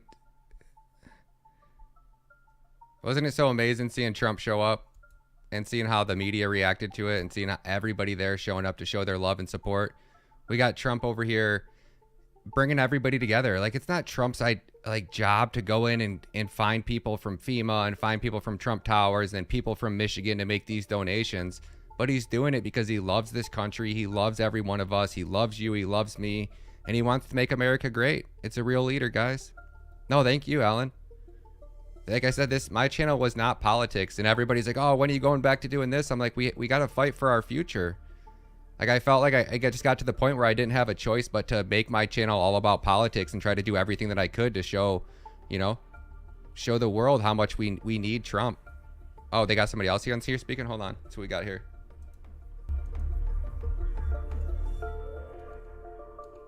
Did they do a terrible job here? Did they do a less, terrible is the wrong word. Let me get it more scientific. An adequate job to... Oh, that's the murder trial. Yeah. So I just wanted to tell everybody how much I appreciate you guys. I mean, we can keep it going. You guys want to keep streaming? And we can pull up the news. We can keep it going if you guys want to hang out here for... I got probably like another hour or so, so... You guys want to check out the latest news and see what's going on here? I appreciate each and every one of you guys, really, big time, from the bottom of my heart. If anybody from Ohio, if any of you family members want to come on the show for an interview, oh, Big Jim, I appreciate you. Big Jim's American Dream. Let's go, buddy. Thank you so much. No, thank you guys, really, big time. I appreciate you guys more than you could ever imagine, and thank you for showing up and hitting the like button and helping this channel grow. I need all the support I can get because the algorithm obviously hates us. Why are you not listed in my subscriber list? Uncle Fester, what up, buddy? Good to see you. Bella, what up? Norm, what up? I'd give everybody shout outs, but I can't keep up with the chat. Kimberly, Squidman, Leonardo, Dennis, Ricky Law, Fallen, Martin, D's Nuts, Dottie, good to see you. See ya. Scott F, Mr. Boston, Child of the King. Yeah, and now Joe Biden's over here sending our money, sending your hard-earned tax dollars to Ukraine. Put it this way. You know what will really tick you off? Joe Biden couldn't afford to send any money to East Palestine, but he's throwing drag queen parties at the White House with your tax dollars. I like that shirt. Yeah, I just got this one. I actually have two of them now. I couldn't just get one. They're on Amazon. If you just search Trump USA flag, it should come up on Amazon. And it's that really nice, like that gym material, like that polyester, so it won't shrink. And it's true to the size. So I'm a medium and it fits perfect in the medium. So their sizes are pretty accurate. If you get one. Yeah, check it out.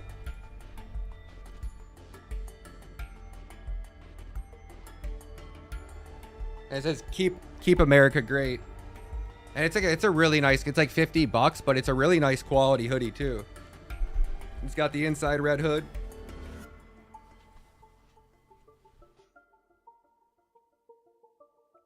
Perfect Christmas gift for Valentine's Day. Oh shit. How about St. Patrick's Day? Or Easter. Get yourself a nice Easter gift. Little early Easter present for you.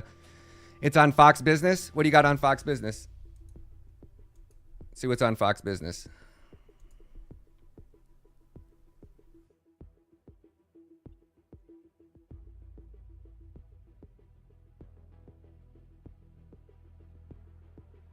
Oh, yeah. We played it already. We streamed the whole thing. The speech is over now. Yeah, we streamed the whole thing when it was going on. And there's a nuclear facilities on fire in Tennessee, or was, but it sounds like they got that cleaned up. I don't know if there's anything else going on that we can take a look at. See what else they got going on Fox News today.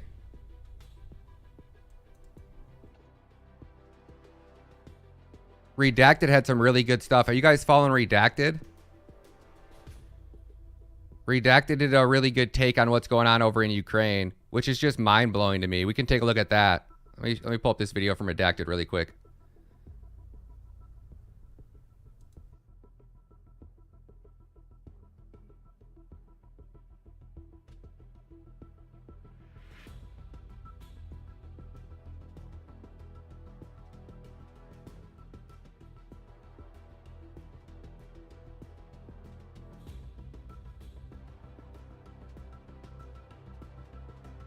Administration announced that it would be sending Abrams tanks to Ukraine, which is an obvious escalation of this war, something that President Biden said would lead to World War III. Apparently that is out the window. But maybe lost in this whole story is what type of munitions will be used by these Abrams tanks. Remember those depleted uranium munitions that were found in Iraq, which of course maybe led to all sorts of birth defects in Iraq. We're not going to show you the images because they're absolutely horrible, but you can definitely do an internet or a Google search for depleted uranium birth defects Iraq if you want to seek out what those images look like. You'll see what I'm talking about. They're hard to look at. We might be seeing similar scenes playing out in Ukraine before long. Redacted correspondent Dan Cohen has this story. Dan, this is an obvious escalation. What did you find out about these munitions and about these Abrams tanks? Yeah, Clayton. So when these tank deliveries were announced, the White House was asked in a background press briefing if it would be sending depleted uranium munitions. And the senior official that was on the line demurred and said, quote, "I'm not going to get into the technical specifics.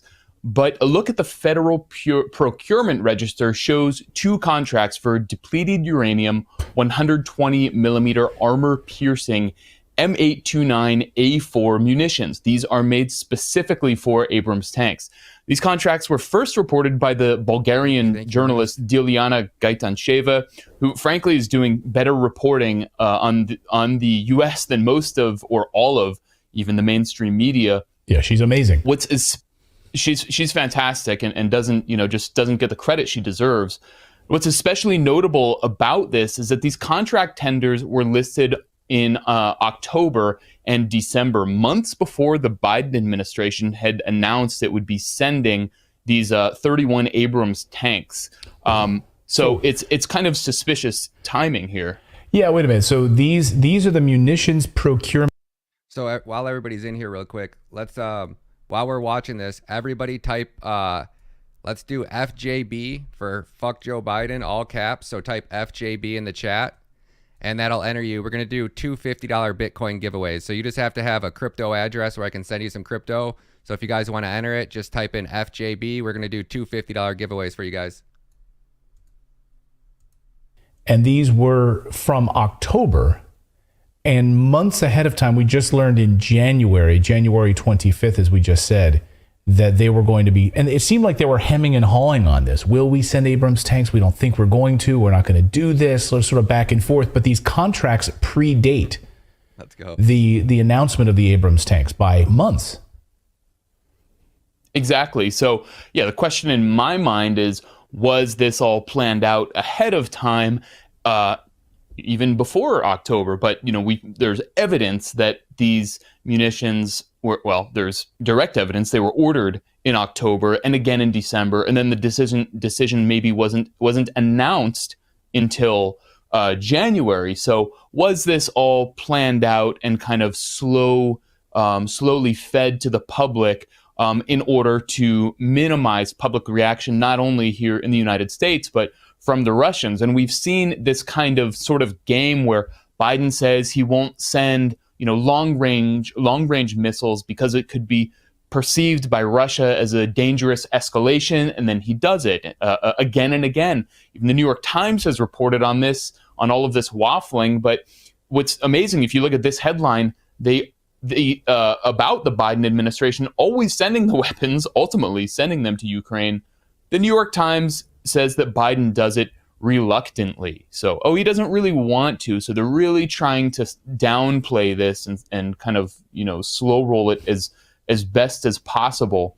But like he's just an unwitting participant in his own administration. Exactly. I mean, poor old Joe just, and all of his advisors, they don't really want to do it, but they're being forced to because of evil Putin. So it's all Russia's fault. That's the message that, we're being given by the New York Times and all of the corporate media that is, of course, pro-war. But if you look at what the Russians have said about this, they said that they consider sending depleted uranium shells into the battlefield is a major provocation. Konstantin Gavrilov said at an Organization for Security and Cooperation in Europe forum, and this is when the Abrams tanks and the Leopard tanks from Germany were announced. He says, quote, "We know that the Leopard 2 tanks, as well as the Bradley and Marder armored personnel carriers, are armored with armor-piercing shells with uranium warheads. Their use leads to contamination of the area, as was the case in the former Yugoslavia and Iraq. In the event that such ammunition for tanks produced in NATO countries is delivered to Kiev, we will consider this to be the use of a dirty bomb against Russia, with all of the consequences that follow." So very stern warning from the Russians there. And the U.S. has really sought to downplay and cover up the long-lasting dangers of depleted uranium munitions for soldiers, for combatants, but also for local populations who are exposed to this in the years to come after the cessation of hostilities. The U.S. used depleted uranium munitions in Iraq in both the 1991 and 2003 invasions. It also used them in Yugoslavia and Bosnia and Kosovo in the 1990s. And in 2015, most recently, it fired thousands of shells in Syria, in Islamic State-held territory, despite promises not to use it. So there are multiple studies that talk about the effects of these munitions. A 2013 study in Iraq found that, quote, "the overall incidence of breast and lung cancer, leukemia, and lymphoma had doubled and even tripled."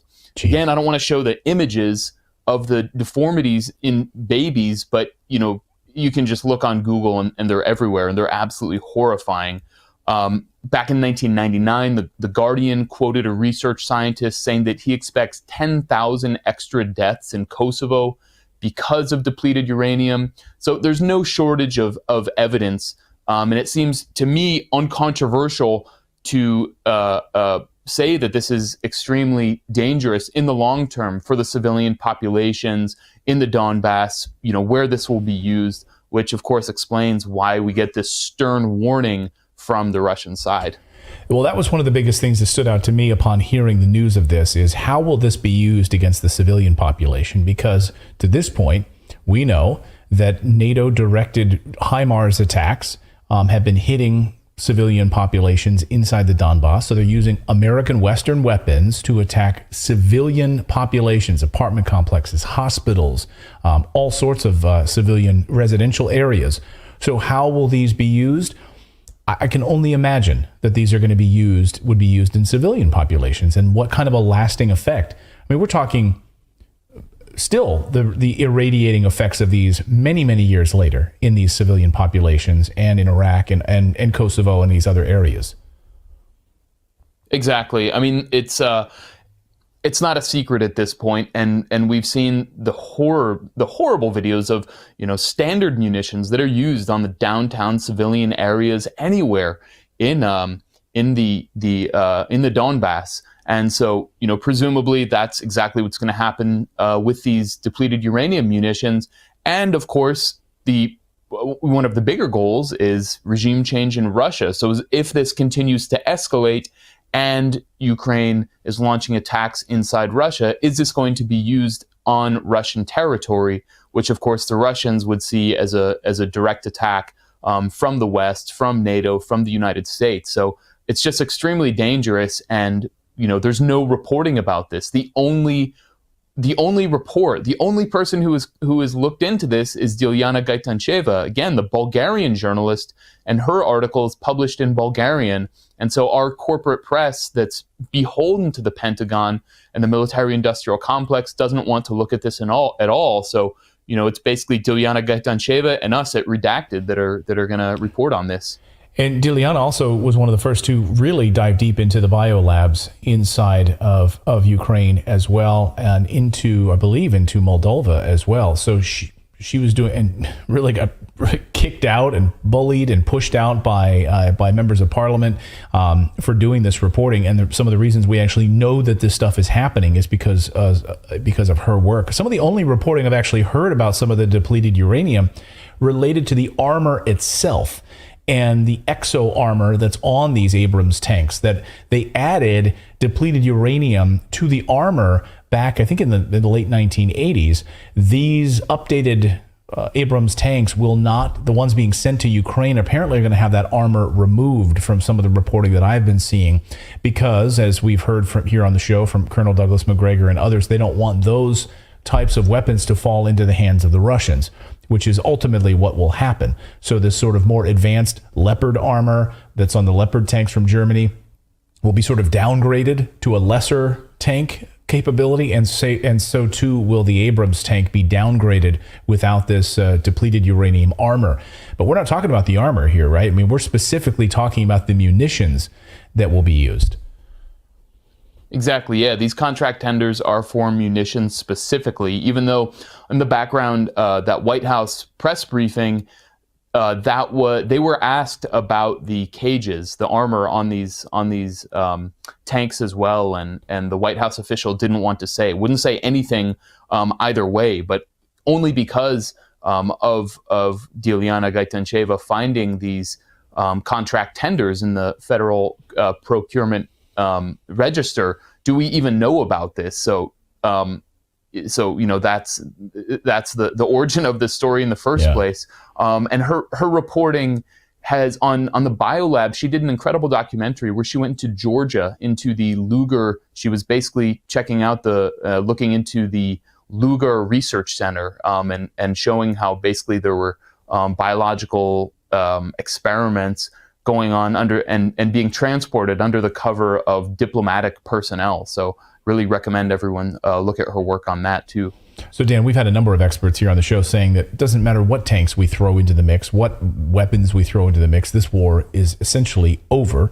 All that's left is the drag out rest of this, and how many people will be used as cannon fodder till this grinds to a complete halt. So it really comes down to how these will be used against the civilian population and what sort of effects these will have. And if you just want to, this is exactly what the U.S. Environmental Protection Agency says. And I just want to quote this because it's so really disturbing about depleted uranium. It says, if depleted uranium is ingested or inhaled, it's a serious health hazard. Alpha particles directly affect living cells and can cause permanent kidney damage.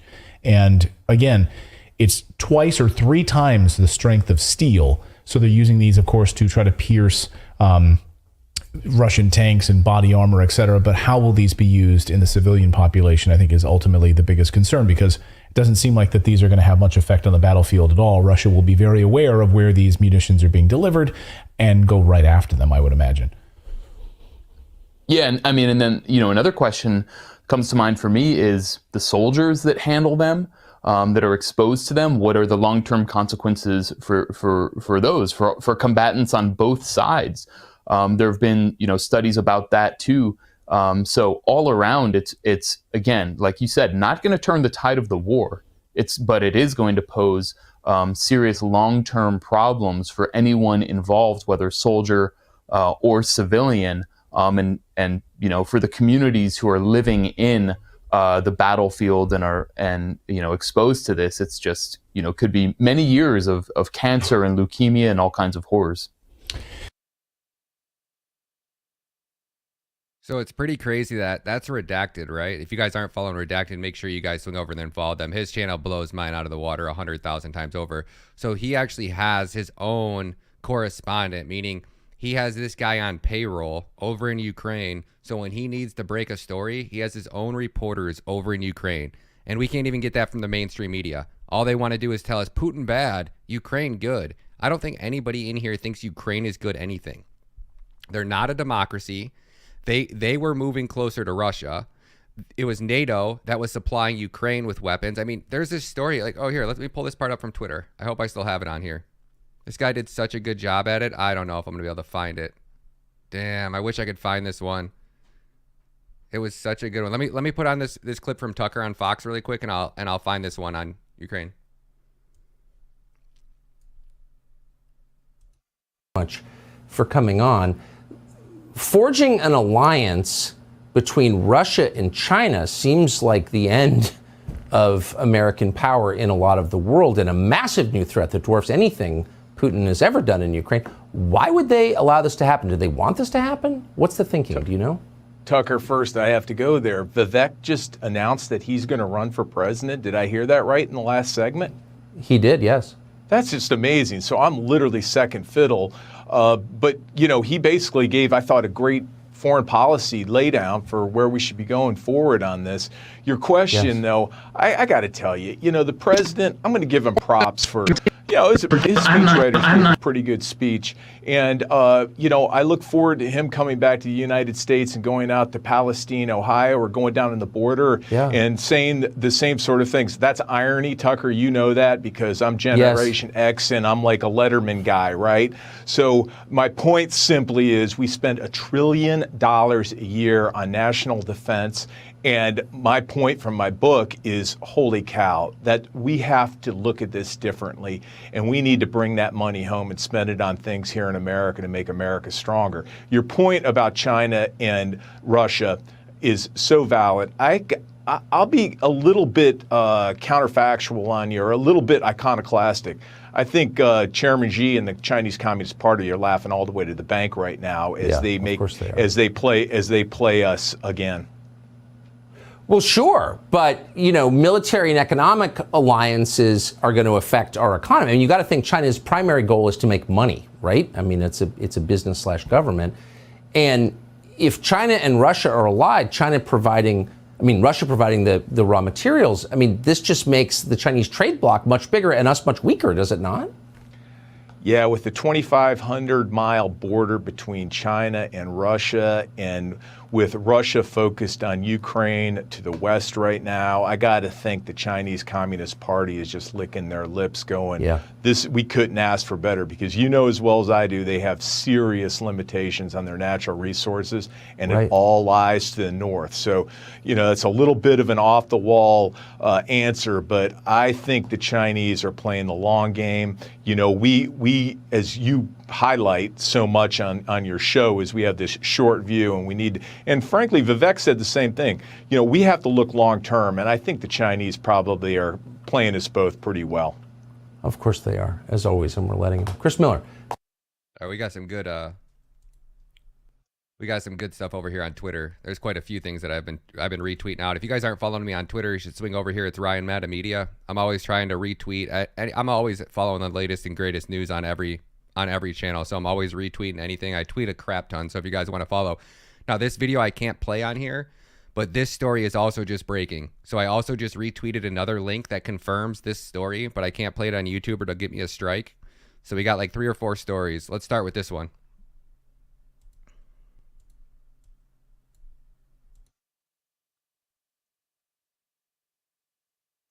Just asking for some justice. Whether you vote for overseas to protect somebody else's border. What about, let me see, us? What about us? What about us? I'm not asking for a fortune. I'm just asking for some justice. Whether you vote for him or not, whether you're from the left, right, center, whether you're libertarian, he's the president of the United States, and I believe the man dropped the ball on this small town. And if they're willing to drop the ball in this small town, how many other places are they willing to drop the ball? Republican and Democrat will come and go. What will not come and go is we the people. I am for the Ukrainian freedom, 100%. But where's the rest of the world? Why can't Biden, our president, take some of our tax monies and help us? That's all I'm asking. We pay taxes. I put my life on the line for freedoms I may not have. I live in a junk hole in a place I was fixing up, trying to get out of here. I haven't even got my garage finished. But why would I want to finish a place that's worth nothing? This place is probably worth 5 cents, in the sense that I would have to pay somebody 5 cents to take it. You don't know anything about our wells. I don't. I am scared in my own home. I have been betrayed by my own government. Now this is Lindsey the warmongering Graham. I like the structural path we're on here. As long as we help Ukraine with the weapons they need and the economic support, they will fight to the last person. I like the structural path we're on here. As long as we help Ukraine with the weapons they need and the economic support, they will fight to the last person. I like... Disgusting. They have a shitload of dirt on his ass because we already know. I'm just saying, hold on. I'm just weighing. I'm giving you a bunch of options. And you know what Zelensky's saying? Hey, bro, we got all that shit on the laptop. We got all of it. Just keep giving us. I'm just saying, could that be a little bit of a? It's not Biden's war. Congress has approved it. Yeah, but hold on. But Biden. Congress didn't approve shit. Yeah. Hold on. Biden basically gave Russia remember when he said, you guys could do a little minor incursion. It won't really, Biden gave them the okay to just come on in, bro. Biden from the beginning was like, come on in. That's on record. Biden gave to Russia. He said, yeah, we won't get that mad if they do a minor incursion in Ukraine. He said that shit live. He basically gave them the green light to come in. What's your point? My point is Biden is compromised. So for somebody to be giving a country that much freaking money, just open wallet all the time and going to visit and kiss this guy's ass, there has to be other elements involved. I'm saying it's not just one thing, but she made a great point. Why? Could somebody answer me why? Yeah, I think what you're going to see in Russia will be held accountable if it invades, and it depends on what it does. If it's one thing like a minor incursion, and then we end up having to fight about what to do and not do. Like, dude, that's giving somebody a green light. Go. You could drop a couple bombs. Just don't really go to war. So how do you say that? Good point you're making there, Vinny. Right? I mean, Overseas to protect. Twitter has the best breaking news. Now, this is the real story right here. So I retweeted this one. Check this one out. I can't talk about it on YouTube. Oh, and same with Truth Justice, man. That guy is on fire with everything that he puts out. All right, let's jump back over to Fox News so I can find some more while we watch some more news real quick. I still got 1,400 people in here. Holy cow.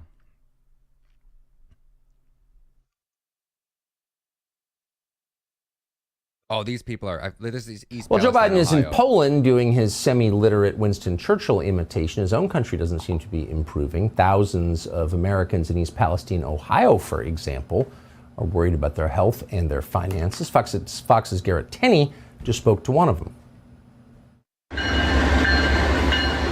Half a mile down the tracks from where a Norfolk Southern train derailed, Chris Ramoldi says, like a lot of people in this town, he's stuck. I do roofing and siding for a living. Are you going to want to put siding and a new roof on your house that your property values are dropping? So my future's uncertain as far as my business in this town. Chris also isn't convinced the air inside his home is safe, despite testing by the railway last week.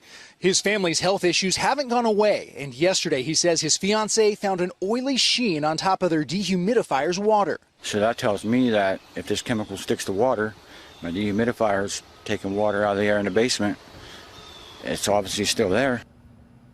So as all this is going on, the transportation secretary is supposed to be preventing train derailments, hasn't bothered to visit East Palestine, Ohio, more than 2 weeks after the derailment, more than 2 weeks after authorities lit the toxic chemicals on fire.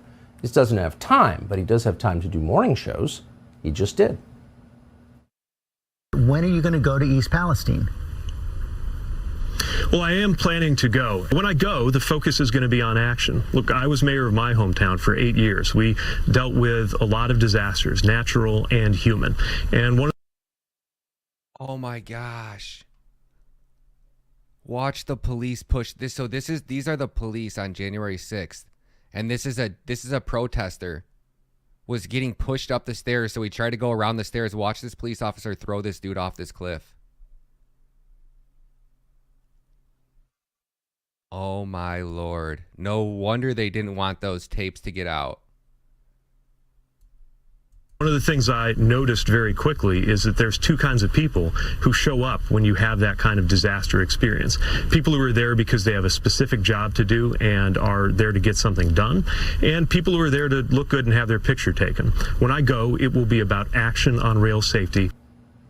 If there's any member of the Biden administration who deserves to lose his job immediately. Oh, check this out, guys. So this is in Mexico right now. So similar things like this were happening when what happened in Turkey. They're predicting a major event. All these birds are starting to congregate in Mexico right now. Why is that? So in Mexico, birds have started to congregate in the streets. The main theory behind this is that birds sense an environmental crisis is coming. What they've figured out how to do with these radio waves is real scary shit. Like how they can basically, they can create man-made natural disasters, from earthquakes to hurricanes to, I don't know what it is, but that's not normal. So are these birds coming down from America because they fled the United States after all the chemicals were released into the air? And now they're just randomly, that's not normal. Look at how many birds there are there.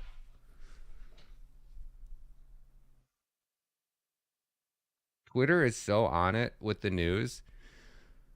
Today, I introduced the CBDC Anti-Surveillance State Act to halt efforts to unelected bureaucrats in Washington, D.C. from stripping Americans of their right to financial privacy. Let's go, Tom Emmer. That's what we need. Everybody should retweet this. I mean, everybody, we got 1,000 people in here. You guys want to make sure that we never see a CBDC come across our grounds here. We got to do what's right and support the people.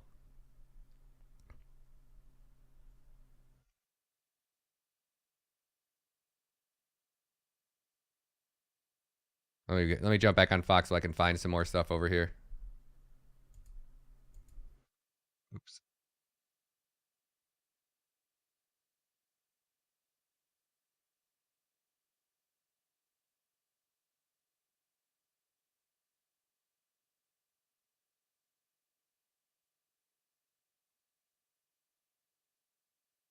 Also joining us today, Fox News contributor Lisa Booth, director of the Heritage Foundation's Tech Policy Center, Cara Frederick, and former NBA player Enes Kanter Freedom. Oh, it's going to be good.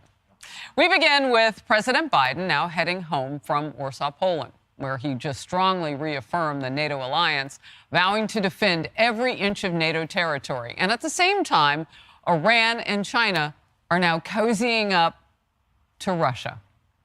China's top diplomat today met face-to-face with Russia's dictator Vladimir Putin. And the Wall Street Journal is reporting Chinese President Xi Jinping is preparing to visit Moscow and meet with Putin. Oh, it's a little triangle of fun there. We're also learning China may be on the brink of providing lethal aid to Russia to beat back Ukraine, because they're not winning that war that they started. Just yesterday, Putin pulled out of the New START treaty. That was actually the last one that the U.S. and that country were in. It's a control agreement between the two largest nuclear-armed powers and signals the era of formal arms control may be over, raising some questions about whether we could be facing a new nuclear arms race. National Security Council spokesperson John Kirby spelled out what is at stake with these alarming developments. Watch. Well, we are already concerned about the fact that China hasn't condemned the invasion. They haven't enforced sanctions against Mr. Putin, holding him accountable.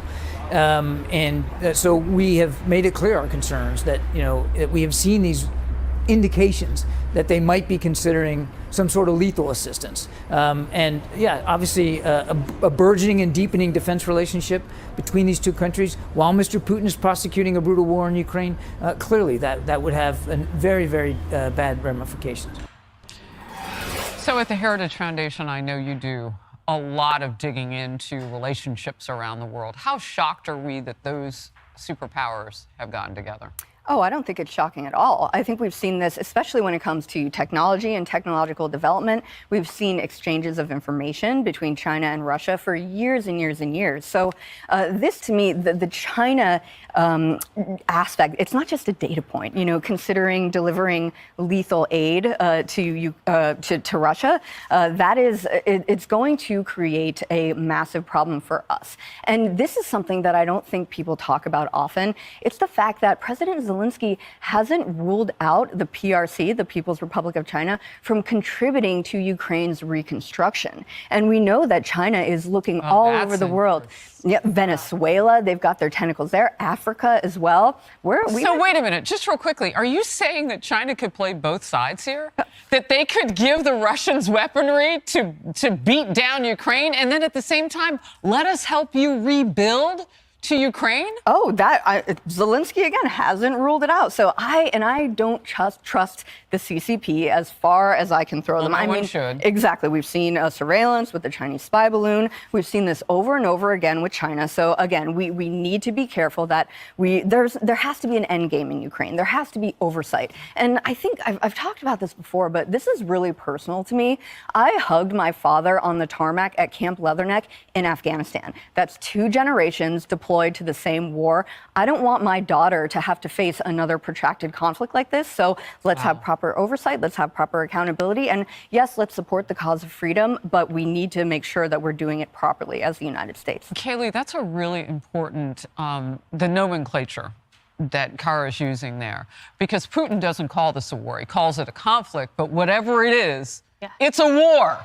It's right? a war. And we don't want another protracted. It's almost like a proxy war now. No, we certainly don't, because Biden has sent every indicator, we're here to support you. It seems to be forever more Zelensky, but when is Zelensky's forever more? He's indicated he wants to potentially take back Crimea. That would make this an endless war and one that was more protracted than perhaps what the United States intended to get involved with. While I do suggest we do have an interest here to make sure Russia does not become a world power that can redraw the map. So there's that. I do think agree with supporting weaponry. Beyond that, you look at Russia and the nexus with China. I want to talk about Wang Yi really quick. Wang Yi is the top diplomat that we just talked about that was in Moscow. Well, Wang Yi, he stood up in the Munich Security Conference and he was asked by a former German diplomat, can you reassure the audience that you're not going to invade Taiwan? He declined to do so. Blinken pressed him on apologizing for the spy balloon. He declined to do so. And then Blinken even said there will be consequences if you provide lethal weaponry to Russia, to which Josh Rogan in the Washington Post says officials won't say whether China has already crossed that line. So many unanswered questions. Ennis, you have become famous for taking on former colleagues of your own in the NBA, now that you have left the NBA, because of their incestuous, at times, relationships with China and money in that nation. Why? I mean, first of all, about this topic, I want to say, dictatorships are coming together and they're aligning, and their goal is to divide West and divide NATO. It's not a lie that our administration has been soft on some of these dictatorships out there.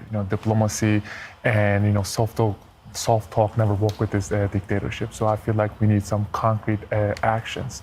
I mean, you mentioned my colleagues. Unfortunately, they're picking, money and business over their morals, values, and principles, and we need to call them out because.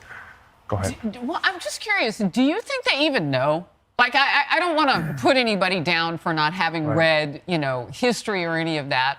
But I am wondering how curious inside the NBA the players are to know the horrible nature of doing business strategy with our enemies. Our enemies. China is an enemy. They just spied on us with something that our president let cross our country. Whenever we go out there, the first thing I was telling them, I was like, listen, the shoes that you've been wearing to go out there and play is being made by slave kids. I mean, everybody knows about the sweatshops and slave labor. That's one. And two, while we are talking right now, there's a genocide happening. And I don't want to say that I want to educate my teammates. Why not? Because I'm sure they knew about it. I mean, there's no way that they did not know anything about it, But because whenever I have a conversation with them, they said, we love you. I think what you're doing is so amazing, but we cannot support you because we have shoe deals. We have.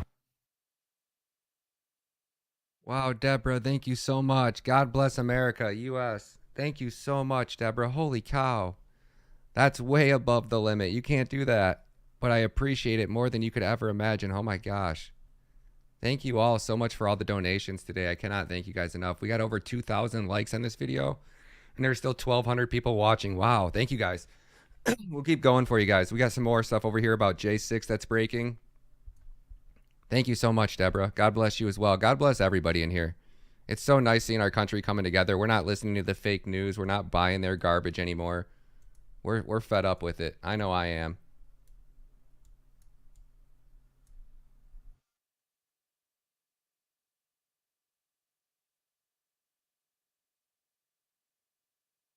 This is Savannah Hernandez on the ground in East Palestine, Ohio. Now, I wanted to bring you guys on location to what we're seeing as former President Donald Trump is set to visit the town later on today. Now, what you're seeing behind me seems to be people who are testing the waters of the area. And I've just been here walking around because, again, the EPA has told residents that the air and the water is safe. However, there's an extremely toxic smell in the air. And as you guys can see behind me, we're in a neighborhood. People still live in this area. We're seeing these water pumps all around the city. We've been walking around. We've been here for about 30 minutes. We're consistently seeing this. We're seeing a lot of these crews in the river. I was actually watching these guys wade through, and you can see the chemical sheen on the surface of the water. I was also speaking to a local who was telling me that yes, local animals, of course, dying after drinking the water. We've heard the reports from residents complaining of headaches and rashes after, again, that toxic train derailment that sent chemicals such as vinyl chloride into the environment that happened on February 3rd. Now, of course, the current administration has come under quite a bit of fire after they initially denied this city of federal disaster relief. Also, we didn't hear much from Pete Buttigieg initially. It took him about 10 days to tweet out about the train derailment, about the crisis that is happening here. Now, just yesterday, Buttigieg said that he is going to be making an appearance here, and he's going to be making a visit to the town. He has not said when he is going to be doing that quite yet. And the Biden administration did reverse that decision, and FEMA teams are here on the ground, again, just trying to test the air, test the water. We're seeing a lot of movement here. But again, just being here, the air smells extremely toxic. I'm already getting a little bit of a headache, but residents still being told that things are safe. Makes you sick, doesn't it? Shut the fuck up. That's what they did. They set up 64. Oh, absolutely. And then they asked her to come 2 hours later. Was it the same people who set up the rally attendees? Nah, right away. They set us the fuck up. So now we ain't got shit. We ain't got no motherfucking. Is this why so much January 6th footage has been hidden? Set the cops up on Jan 6. They set us the fuck up. That's what they did. They set up 64. Oh, absolutely. And then they asked her to come 2 hours later. Was it the They same set us people up. who set up the They rally had everybody attendees? Nah, right away. They set us the fuck up. So now we ain't got shit. We ain't got no motherfucking. Is this why so much January 6th footage has been hidden for so long? I'll take this motherfucker. Shit.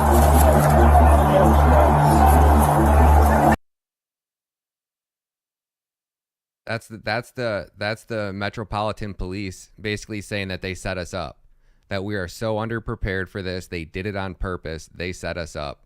And the title of that video is this is why they don't want the J6 footage released. It wasn't a controlled burn, it was an uncontrolled. You were the guy that made all the decisions. Would you have done a controlled burn? Well, there's the lie. It wasn't a controlled burn, it was an uncontrolled burn. See, I'm a chemical engineer as well as a top health and safety guy. I've got undergraduate and graduate degrees in chemical engineering. You're the first actual expert that we've gotten to speak to. In your opinion, why do you believe that it was an uncontrolled burn? Why are you using that terminology when so far everywhere else we've seen that it was a controlled burn? You can go to a place called West Liverpool downriver, and that's where they burn hazardous waste. And in a hazardous waste situation, they very carefully control the temperature and the amount of oxygen so that they get complete combustion, right? It's time, temperature, and amount of the air-fuel ratio. There's no controlling of the amount of air that gets in there. That's why you saw all that soot. So it's not a controlled burn, because a controlled burn would have to be like in a furnace or in your car or some system where you control the fuel, in other words, the vinyl chloride and the amount of oxygen. So they didn't do that. So it's an uncontrolled burn. One of the worst ways to determine exposure in general is to smell it, because if you smell the odor, guess what? You're already exposed, right? How long have you been doing this? 30 years. I'm in most of the big named lawsuits as an exposure expert. It's a privilege. I get called in to try to figure some of this stuff out. So that's my job always, is what really happened, you know? Whoa. Whoa. That makes so much sense. Wow, that is horrendous. You guys want to listen to that one again? That one made a lot of sense. So if you're just joining us, they're basically, this guy was just basically saying that they could have done a controlled burn with those chemicals and actually done it right, where they controlled defund Ukraine ASAP. I agree. T-Dot, what up, buddy? Michael Martin, good to see you. Bella, what up? Mr. Boston. You've got a controlled burn? Well, there's the lie. It wasn't a controlled burn, it was an uncontrolled burn. See, I'm a chemical engineer as well as a top health and safety guy. I've got undergraduate and graduate degrees in chemical engineering. You're the first actual expert that we've gotten to speak to. In your opinion, why do you believe that it was an uncontrolled burn? Why are you using that terminology when so far everywhere else we've seen that it was a controlled burn? You can go to a place called West Liverpool downriver, and that's where they burn hazardous waste. And in a hazardous waste situation, they very carefully control the temperature and the amount of oxygen so that they get complete combustion, right? It's time, temperature, and amount of the air-fuel ratio. There's no controlling of the amount of air that gets in there. That's why you saw all that soot. So it's not a controlled burn, because a controlled burn would have to be like in a furnace or in your car or some system where you control the fuel, in other words, the vinyl chloride and the amount of oxygen. So they didn't do that. So it's an uncontrolled burn. One of the worst ways to determine exposure in general is to smell it, because if you smell the odor, guess what? You're already exposed, right? How long have you been doing this? 30 years. I'm in most of the big named lawsuits as an exposure expert. It's a privilege. I get called in to try to figure some of this stuff out. So that's my job always, is what really happened, you know?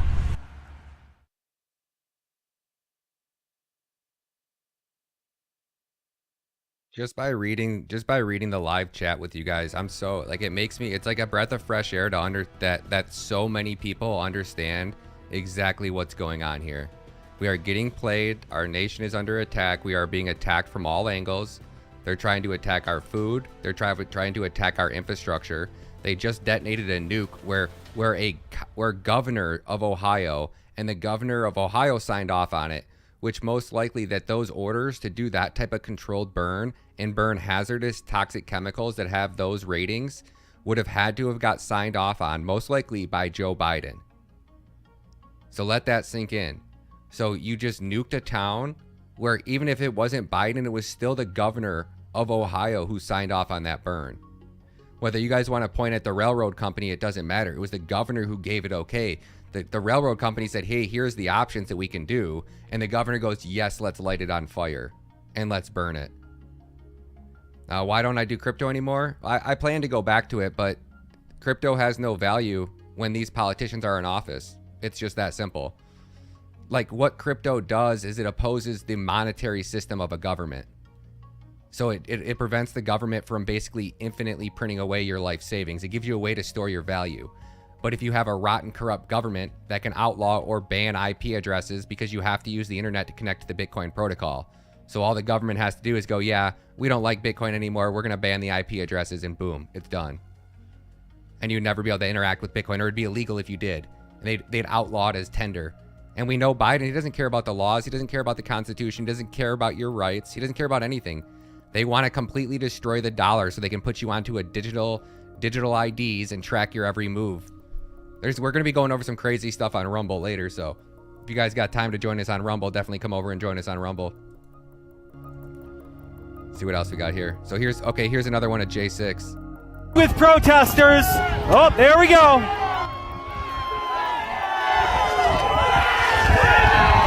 And they just breached the Capitol again. Police are squabbling with protesters. Oh, there we go.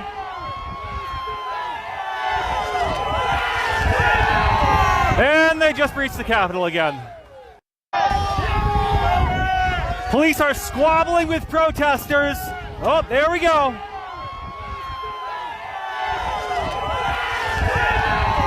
And they just breached the Capitol again.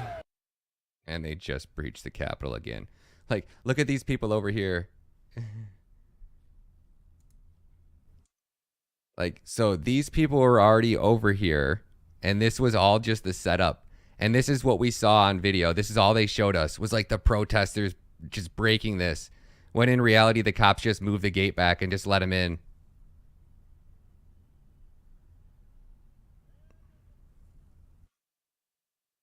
All a setup. J6 was a Pelosi fraud scheme. I agree 100%. 100%. So I think that's it, guys. We'll wrap it up there. I was gonna keep going, but I'm running out of stuff to talk about. I mean, I'll hang out with you guys. We can keep going. I keep saying I'm going to end it. Why not? Let's just watch some more Fox News together and hang out. We got a lot of people in here. I like hanging out with you. Bill Johnson right now with us, the Ohio Republican congressman, and what he makes now of this news. The Pete Buttigieg will be visiting the town tomorrow. What do you think of that, Congressman? Well, I think it's it's way late in the game. I talked to Secretary Buttigieg and I told him, leaders show up, and he hasn't been here, and that is sending a big signal to this community that the administration just really doesn't care. That's the message that they're receiving. So, how do you feel things are going? We keep getting reassurances from authorities there that things are okay, the contaminant levels are fine, the water is fine, but it doesn't seem to be resonating with folks there. What do you tell them? Yeah, it's hard to convince folks that have gone through a disaster like this that everything is okay, and I understand the skepticism. The one bright spot in all of this is the collaborative work between the federal EPA, led by Administrator Michael Regan, and the state EPA, led by State EPA Director Ann Vogel. They have worked hand in hand. I do believe the tests that they are running, both in the air quality and in the water quality, are valid. I trust the science. The city's water, the municipal water, has been tested many, many, many times and will continue to be tested, and it says that it's safe to drink. The air quality, they have been running air quality tests nearly around the clock and monitoring those, and the air quality is also fine. Residents who have private wells are encouraged to get those wells tested before they drink that water.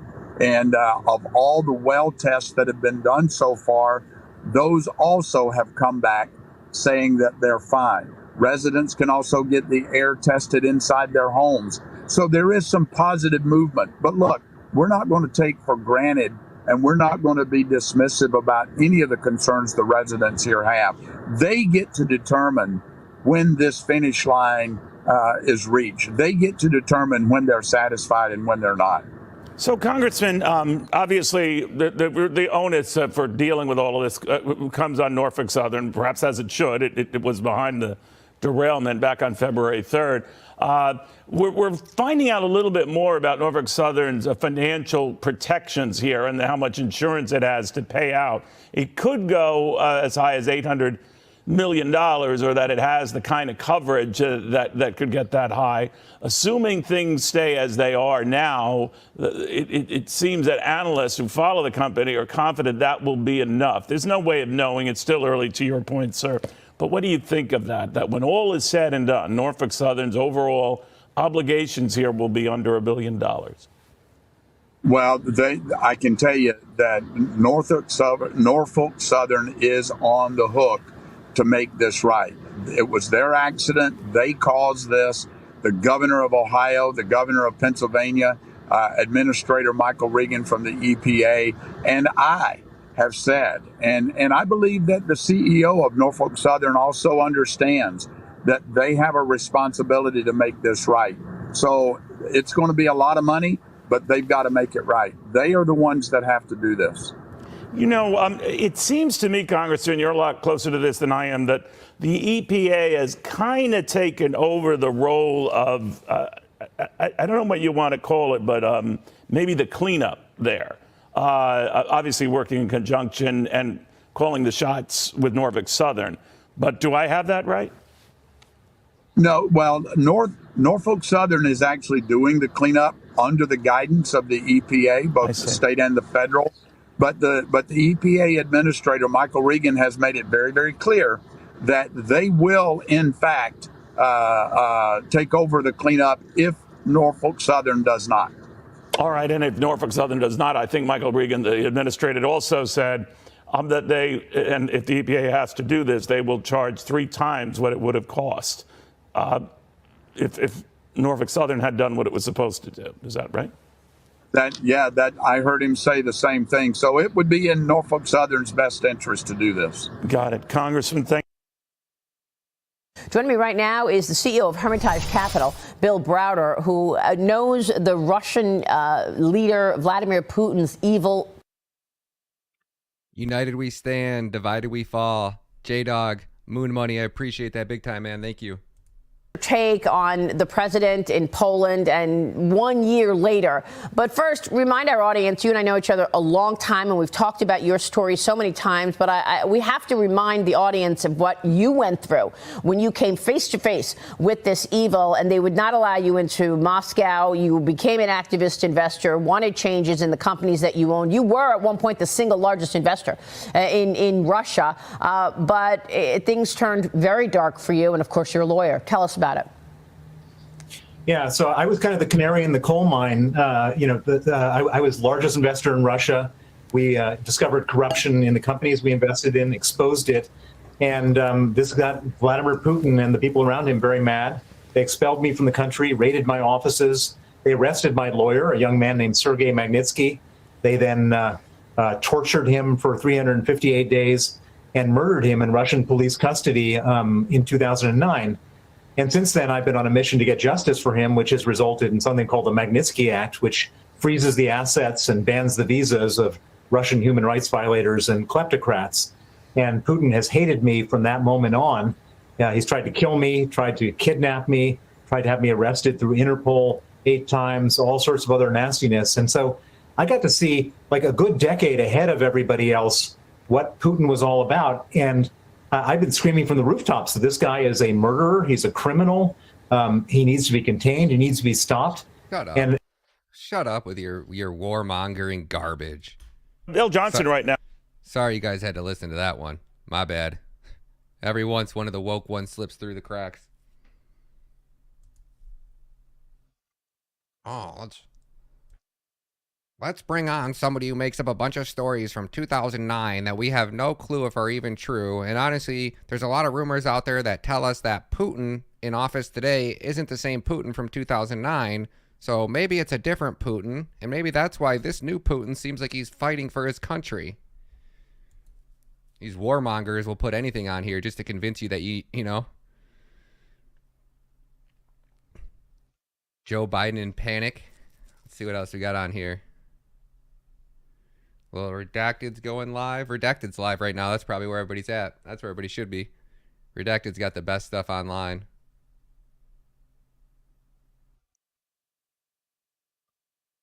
Anyway, here with more, the one and only Louisiana Senator John Kennedy. You know, you're making a great point. We're spending a fortune. You know, Biden put us back in the Paris Climate Accords.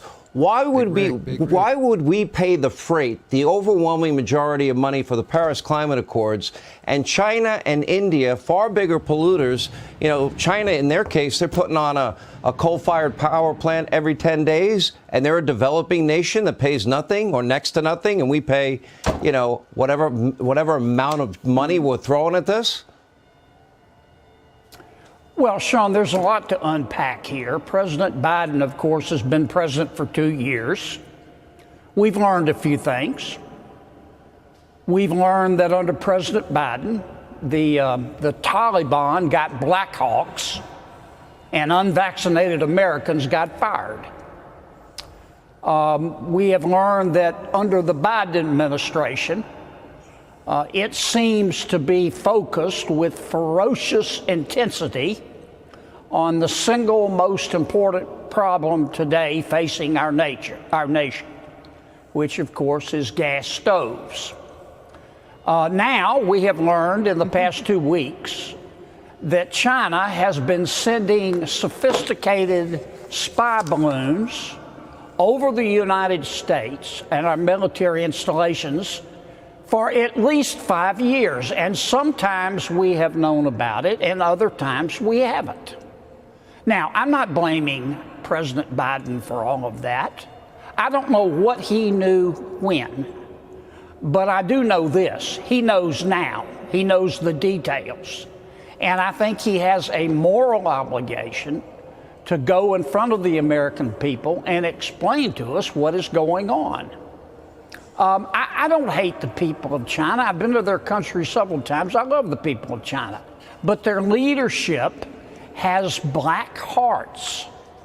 China is rich today because of the United States of America. We admitted China to the World Trade Organization on December 11th, 2001. China started cheating December 12th. And no one before the Trump administration was willing to stand up to China in Washington, D.C. And I don't want a Cold War with China. I don't want a hot war with China. But I want China to be a responsible member of a stable world order. And to be blunt, as I've said before, I wouldn't turn my back on President Xi if he were 2 days dead. And that's just an unfortunate reality, and the Biden administration needs to accept that. The assertion that we should go spend $50 trillion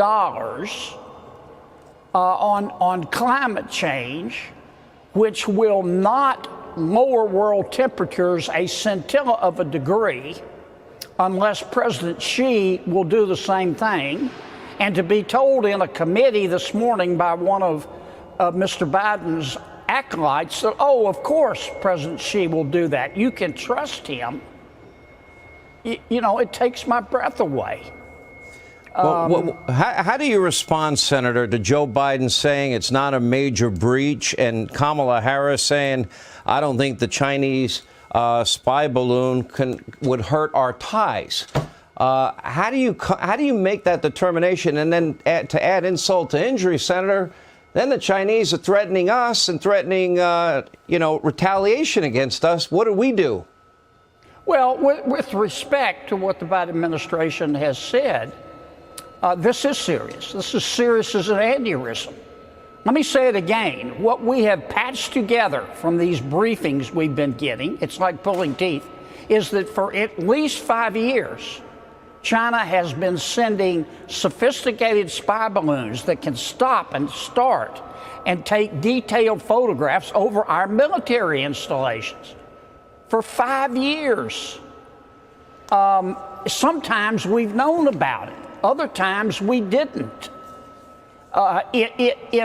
if the most recent balloon had not been reported by a civilian to the media, would the Biden administration have told us about the balloon?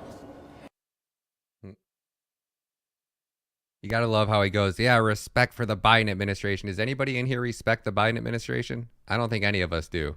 It's unbelievable. The most corrupt regime in U.S. history, and the most destructive, too. Our country has fallen apart because of the Bidens. Everything that they've done since day one has just been to destroy the United States and destroy us. We'll go a few more. We'll go a few more for you guys. See what else we got on here.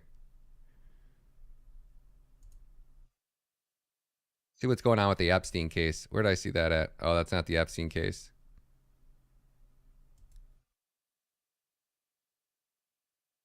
Gettler is an investigative journalist and author of Rebel Gold. So, Warren, do you feel that the feds did these people dirty? The fact is, Jesse, we believe that they did find the gold and took it under cover of darkness.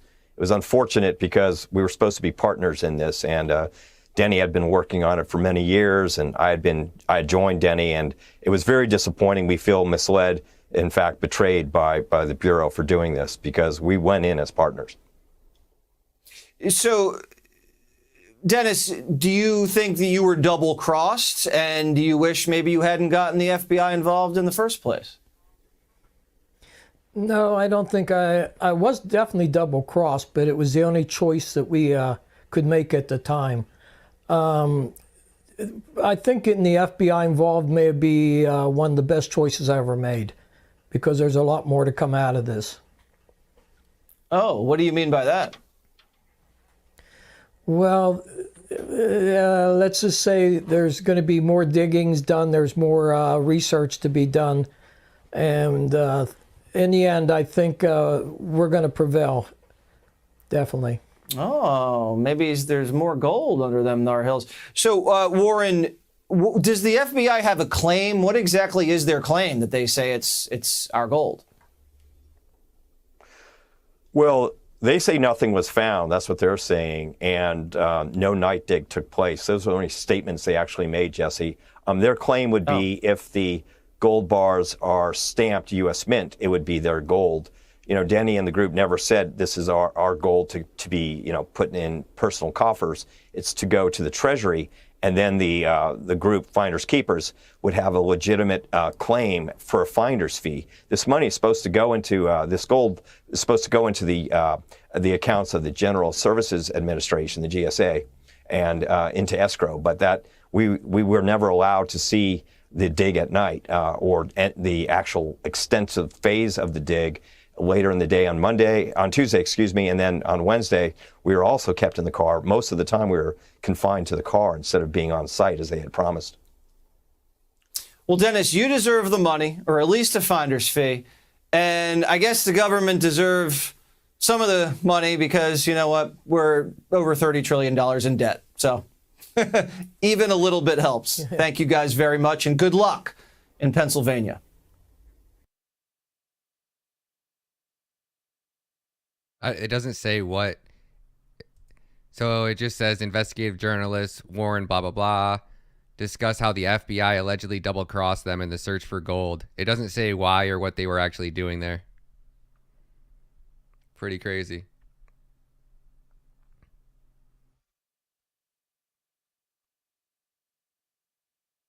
Yeah, it's crazy. Mike Taylor says if somebody voted for Joe Biden, that's insane after he discriminated and targeted millions of black people. I understand they've been running inversion psychological warfare for about 8 years, but still. I mean, I think everybody's waking up to realize what a neocon and how racist Joe Biden really is. I don't think it's, I mean, we could just go like how racist Joe Biden.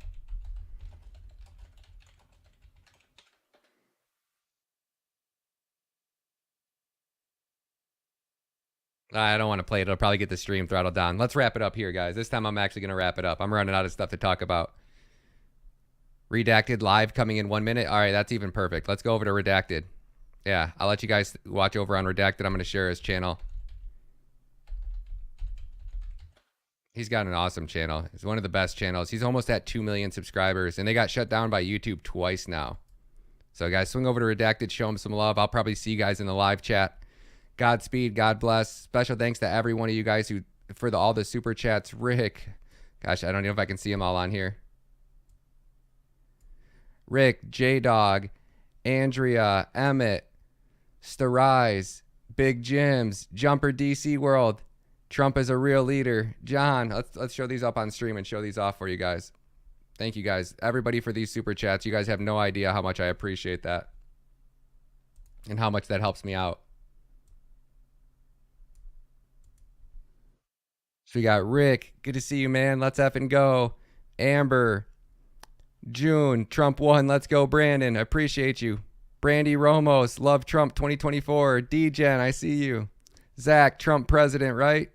Second term, he can't run again. Let's go. Pickle Rick, good to see you. Amber Angels Truth, thank you for upgrading your membership. I appreciate that so much. John, keep it going, bro. Jumper DC World, Trump is the real leader. F Joe Biden. Let's go. Big Jim's American Dream, love you, bro. Starise, you're a cutie. Please keep doing these live streams. Thank you so much. Emmett, am I saying that right? Emmett? Thanks, guys, for letting the world know what an actual hero and leader Trump is. Because of the mainstream media, Trump 2024. We got to show our love and support. Andrea, thank you so much. Commie trolls in the chat, triggered. Yeah, I forgot about that. United we stand, divided we fall. J-Dog money. Thank you all so much for all those donations. And I'm sure there's more that I missed and I can't go up any farther. But thank you all so much. I really cannot thank you enough. So God bless you all. God bless Donald Trump. God bless America. United we stand, divided we fall. Love you guys.